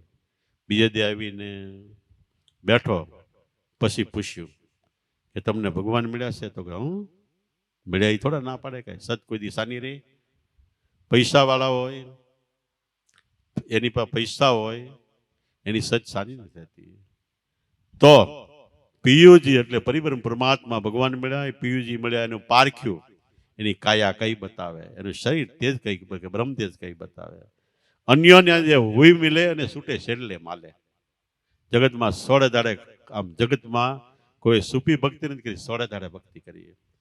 તો કે તું વાળા કોઈ મને કહેતોય નથી કે? એ કે પણ તમે માગો તો કહું ને. કે હવે માગું છું. કે બોલ. તો કે તમે સ્વર્ગમાં જાઓ કે તઈ મારા માટે વિમાનમાં જગ્યા રાખજો, મને લઈ જાય. જલારામ બાપા કે હું લેવા આવે પણ તન નક્કી નહીં થાય કે. બોલો કે અમે વાણિયા ભાઈ બુદ્ધિશાળી, અમને કેમ નક્કી ન થાય? જલારામ બાપાનો દેહ છૂટી ગયો. તૈયાર વાણીઓ બહાર કામ હતો. હાલ્યો હવે સીમાડે આવ્યું. પેલા હાલવાનો સમય વધારે હતો. ત્યાં જલારામ બાપા ટાવડું ઘોડું જેવું તેવું, અને ઘોડાગાડીએ આમ કિસડું કિસડું અવાજ બોલે ને હરખી નહીં એવી ઘોડાગાડી લઈને મળ્યા. નજીક આવ્યા. લે શેઠ. જલારામ બાપા કે શેઠ તો દોડ્યો. બે મળ્યા. એ કે જો સ્વર્ગમાંથી વિમાન આવ્યું છે ને આમાં બેસી જાગે. તે વાણીએ જોયું કે આવું થોડું વિમાન હોય તો ભરાટી ઉડતું ન હોય કે એ કે પણ જો બેસી જા, 2-3 વખત સ્નાન કરી ન બેઠો. પછી જલારામ ગયા ઓલા વાણીઓ ગયો ગામ બાજુ વીરપુર બાજુ. જલારામ આમ માલ્યા, થોડીક વાર જઈને પાછું વળી જોયું તો ઘોડા ગાડી કાંઈ ન મળે. ગામને પાદર ગયો તો સે બળતી હતી. એટલે ગામવાળાને પૂછ્યું કે આ કોની છે બળે? કે તને ખબર નથી? તારી 2 ઊંટ હતી જલારામ નહીં કે. તઈ ઓલાને થયું કે ખરેખર હું ભૂલ ખાઈ ગયો. એમ હોય તઈ નક્કી થાય એ કઠણ છે. સંતો જીવતા લાખના, એટલે એના શિષ્યો એને મળેલા એને લાખની કિંમત હોય છે. ગયા પછી આખું જગત માને, પછી શ્રીફળ વધારે મંદિરો થાય, બધું થાય, એટલે 1.25 લાખ. હાથી જેમ જીવતો લાખનો, મર્યો 1.25 લાખનો, એમ હાથી સ્વરૂપે સદગુરુ સંતોને કહેવાય છે. તો આ રમત કોક રમનારને ભાવે. ગુરુશરણમાં જે ફના થઈ ગયા, એમાં અલ્પાઈ ગયા, એ રમનારને ભાવે, જેની માથે મેર કરી માવે. માવું એટલે કૃષ્ણ. કૃષ્ણ 24 અવતારમાં સર્વોપરી ઊંચામાં ઊંચા અવતાર કૃષ્ણનો છે. ધારે કરી શકે એવા કેટલા એના જીવનના પ્રસંગો છે. મેર કરી ગુરુ માવે, ભોજલના સ્વામી સદાય બહુ નામી, કે સેજે સૌપત પાવે. મારા સંતોને મન ભાવે, મારા સદગુરુને મન ભાવે. આવી કોઈ અંતરમાં હરદમ હોળી મચાવે, આવી કોઈ અંતરમાં હરદમ હોળી મચાવે. જલારામે બધું મૂકી દીધું. ગુરુ મહારાજે કીધું શબ્દની ચોટ લાગી ગઈ, અને હોળી બળી બારનું બધું મૂકીને અંતરમાં હોળી પ્રગટી ગઈ. તો સંતો મહાપુરુષો જગતમાં ગમે રીતે રહ્યા, ગમે જ્ઞાતિમાં થયા, ગમે દેશમાં, ગમે કાળમાં, ગમે સમયમાં થયા, છતાં યાદ રાખવું, ભજન બધાએ એક કર્યું છે. જે ભજન આપણે કરી રહ્યા છે, આદિ અનાદિથી મનુષ્ય માત્રનો ભગવાન એક જ છે, ભજન એક જ છે. જેમ હવા એક છે, પાણી એક છે, જીવન એક છે, એમ પરિબ્રહ્મ પરમાત્મા એક જ છે. અને એને મળવું હોય તો સદગુરુ દાતાએ જે નામ આપ્યું, ભજન આપ્યું, એ ભજન કરવું પડશે. કરવું પડે એટલે થોડોક પુરુષાર્થ કરીને, થોડીક શરીરને કષ્ટ આપીને નામનું સ્મરણ ધ્યાન કરવું પડશે. એ કરીએ તો આપણે વહેલા જાગૃતિ આવી જાય, વહેલા આપણું મન મોક્ષ, એટલે બધા પદાર્થોમાંથી આપણું મન ઉઠી જાય, ક્યાંય નો રે, મોહ જ નો રે, એનું નામ મોક્ષ. અને મોહ નથી એટલે એને કહેવાય મોહન. મોહન આપણે ભગવાનના એક નામ એવું છે કે મોહન, એટલે મોહ નથી, એનું નામ ખરેખર મોહન છે. તો આપણા મનમાં મોહ નો રે, આપણે હરી ફરી ખાઈ પી ગમે એટલું કરીએ, છતાંય ક્યાંય મન ચોટે નહીં, એનું નામ મોહન છે. એટલે એનો મોક્ષ થઈ ગયો. મોક્ષનો એટલે મોહનો ક્ષય. ક્ષય એટલે નાશ. આપણામાં ક્યાંય મોહ નો રે, ક્યાંય મન ચોટે નહીં, એનું નામ મોક્ષ છે. તો દિવ્ય જ્ઞાન આપનારા સંતો મહાપુરુષો જગતમાં કાયમ છે. ગીતાજીના પહેલા અધ્યાયમાં પહેલા શ્લોકમાં ભગવાન કે યદા યદા હિ ધર્મસ્ય ગ્લાનિ ભવતિ પાર્થ. હે ભારત એટલે પાર્થ અર્જુન, જ્યારે જ્યારે જગતમાં અધર્મ વધી જાય, ધર્મનો નાશ થાય, ત્યારે હું યુગે યુગે અવતાર ધારણ કરીને આવું છું. એક યુગ 4,32,000 વર્ષનો, બીજો યુગ એથી 1.5, ત્રીજો યુગ એથી 1.5, ચોથો યુગ એથી 1.5, 4 યુગ ધારણ સરવાળો કરો એટલે 43,20,000 વર્ષ થાય. એટલા સમયમાં ભગવાન 24 અવતાર ધારણ કરે છે. 24 અવતાર ધારણ કરે, વચ્ચે કેટલો ગેપ ખાલી જાય. તો એ ભગવાન વતી કામ કોણ કરતું છે? તો એ ભગવાન વતી જે કામ કરે છે એનું નામ સંતો મહાપુરુષો ભગવાનનું જીવતું જાગતું પ્રગટ હાલ હજુર સ્વરૂપ છે. અને આપણે કહીએ એમ નહીં, એ સ્વરૂપે આપણે સદગુરુ મળ્યા છે. ઓલા ભગવાન રામ કે કૃષ્ણને આપણે જોયા નથી, પણ જોયા છે, જેની સાથે આપણે પ્રેમ ભાવથી વર્ત્યા છીએ, કોળિયા કા બીજા ખવડાવી પીવડાવ્યા છીએ, એનો પ્રેમનું આપણે અનુપાન એટલે અંતરમાં ઉતાર્યું છે જ્ઞાનને, અને દિવ્ય જ્ઞાન આપ્યું છે. જે જ્ઞાન મેળવવા માટે ઋષિમુનિઓ ખરેખર આશ્રમે 12 વર્ષ રહેતા, તનતોડ મહેનત કરતા, ત્યારે વસ્તુ મળતી. અત્યારે આ યુગના પ્રમાણે આપણે તાત્કાલિક મળે છે. છતાંય પાણી કરતા દૂધ કિંમતી છે, દૂધ કરતા અમૃત કિંમતી છે, અને અમૃત કરતા સદગુરુ આપ્યું છે, એની કિંમત અનંત અપાર ગણી છે. આવી કિંમતી વસ્તુ મળી હોય તો અંધગણ જલોજથામાં ખોટી રીતે ક્યાંય વેડફી નાખતા નહીં. આ કિંમતી વસ્તુ એને જતન કરીને રાખજો, જાળવજો. આપણે કિંમતી વસ્તુ મળી હોય તો આપણે ખિસ્સામાં રાખીએ અને ખિસ્સામાં વારે વખતે આમ હાથ જોયા કરીએ. કોઈ લઈ નથી ગયું ને, ચોરાઈ નથી ગયું ને. એમાં આ વસ્તુ મળી છે એ આપણને યાદ છે ને, બરોબર સ્મૃતિમાં છે ને, યાદગીરીમાં છે ને, આપણે એનું સ્મરણ કરીએ છીએ કે નહીં, એ વારે વારે આપણા અંતરમાં તપાસ કરતા રહ્યો અને વારે વારે નામનું સ્મરણ કરતા કરતા એક વાર આપણું મન નહીં રહે અને નામમાં મળી જાય. નામમાં મળી ગયો અને કૃષ્ણ ભગવાને ગીતામાં મહાયોગ કીધો છે. અને આપણા સદગુરુ શ્યામ પોપટરામ બાપાએ એક વાણીમાં ગાયું છે, મહાયોગ બતાયા. મેરા સદગુરુને મહાયોગ બતાવ્યા, મોટામાં મોટો યોગ બતાવ્યો. પહેલો મોટો યોગ તો મનુષ્ય અવતાર મળે એ છે. બીજો મોટો યોગ મનુષ્ય અવતાર ભારતમાં થાય એ છે. ત્રીજો મોટો યોગ ભારતમાં જન્મીને સંતો મળે એ છે. ચોથો મોટો યોગ સંતોની કૃપા દ્રષ્ટિ નામ મળે એ છે. અને પાંચમો મહાયોગ નામમાં આપણું મન મળી જાય એ છે. તો જેનું મન મળી ગયું આપણે સદગુરુ શ્યામ પોપટરામ બાપુ કહે મને મહાયોગ બતાવ્યા. પૂર્વની કમાઈ હતી, અનંત જન્મનો આ યોગ હતો. એટલે ઉપદેશ આપતા તરત જ લાગી કે દાગી. તો ત્રણ પ્રકારે છે યોગ. એક સદગુરુ નામ આપે અને પૂર્વની કમાઈ હોય તો તરત જ સાક્ષાત્કાર, નામમાં મને વિરામ પામી જાય. બીજું નામ આપે અને સમજણ આપે, સાધના અભ્યાસ કરે તો એ માંડ યોગ મહાયોગ થાય તોય એની બલિહારી છે.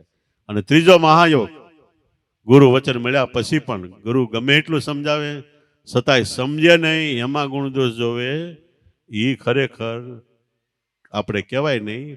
પણ સદગુરુ સંતો ભલે સમજાવે પણ મૂર્ખને બોધ ન લાગે. તો આ બધાની અંદર આપણે ઝાઝા ભાગના વચ્ચેના યોગમાં છીએ. એટલે સદગુરુએ નામ આપ્યું અને સ્મરણ આપ્યું છે. હવે એમાં એકાકાર કેમ થવાય એ આપણે અભ્યાસ કરીને એમાં ખ્યાલ ન આવે તો સદગુરુને પૂછો. ખાઓ પીવો, હરો ફરો, મોજ શોખ કરો. અને છતાંય 24 કલાકમાં સદગુરુની યાદી એક ધારી રહેવી જોઈએ. આપણે 24 કલાકમાં માંડ સદગુરુને અડધી કલાક માંડ યાદ રાખી શકીએ. જ્યારે સદગુરુ આપણને આપણી ઉપર સુરતા રાખીને 24 કલાક એક ધારા યાદ રાખે છે. એટલે એનો મહિમા અપરંપાર છે કે ખાલ પડાવું, મારા શરીરની ઉપર સોનેરી રંગ ચડાવું, મોજડી શિવડાવી મારા ગુરુને પહેરાવું તો ગણ ઓછી ગણ કેમ થવું. ધનગુરુ દાતા, ધનગુરુ દેવા, સદગુરુ અમને આ નામ સુનાયું. તો આવી વસ્તુ મળી હોય તો પહેલા તમારા જન્મને ભાગશાળી માનજો કે મનુષ્ય અવતાર મળ્યો એટલે આપણે ભાગશાળી છીએ. એમાંય સદગુરુ મળ્યા એટલે આપણે ભાગશાળી છે. ભાગવતમાં અને રામાયણમાં વારે વારે લખે છે. રામાયણમાં તો 8-10 શ્લોક જાય તરત જ લખે છે કે સદગુરુ મળવાય કઠર મળે અતિ ભાગશાળી છે. તો આપણે ભાગશાળી છે. એમાં ગુરુ મળ્યા પછી એની કૃપા એટલે નામ મળવું એ કઠણ છે. એ મળ્યું એટલે આપણે ભાગશાળી છે. દાદાશ્રી એક વાણીમાં કીધું કે કરોડો જન્મની કમાઈ ભેગી થાય તો એ નામ મળે છે. તો આપણે ઘણી કમાઈ છે એટલે નામ મળ્યું તો એને ગમે ત્યાં વેડફી નાખતા નહીં. નામ સિવાય ગમે ત્યાં આપણી વૃત્તિને રખડાવતા ભટકાવતા નહીં. આવું જીવન બને એટલે આપણા જીવનને ધન્યવાદ અને આપણો બેડો પાડશે. બોલો સતગુરુદેવની, પોપટરામ બાપાની, દુધેશ્વર માતની, લાવેશ્વર નાથની, ઉગમેશ્વર નાથની જય. ઈર્ષાગર ભગવાનની, સતગુરુદેવની જય. એક ભજન બોલાય, આરતી બોલ્યું છે ને, આરતી બોલાય ત્યાં સુધી બધાય બેસી રહેજો. આરતી બોલાય ત્યાં સુધી બધાય બેસી રહેજો. આરતી એટલે આપણો આત્મા એમાં રતિ એટલે તેજ છે, એનું વર્ણન એનું નામ આરતી છે. ખુદા એટલે ખુદ એટલે આપણે પોતે. ગુરુ મહારાજે વચન આપ્યું એ ખુદા ખુદનું ભગવાનનું સ્વરૂપ છે. બિસ્મિલ્લા એ લોકો બોલે એટલે બિસ્મ એટલે નામ, એમાં મળી જવું એનું નામ બિસ્મિલ્લા છે. અલ્લાહો લાહો લા, અલ્લાહ એટલે ભગવાનના લાહો લાહ સ્વરૂપ છે. દરેકની અંદર અલ્લાહ કયો, રામ કયો, કૃષ્ણ કયો, શિવ કયો એ બિરાજમાન છે. એ રૂપે આપણે સદગુરુ મળ્યા છે. તો એની આરાધનામાં, એની આરતીમાં, એના ભજનમાં સ્થિર થઈને સાંભળીને આપણે આપણા શ્વાસમાં મન રાખવું.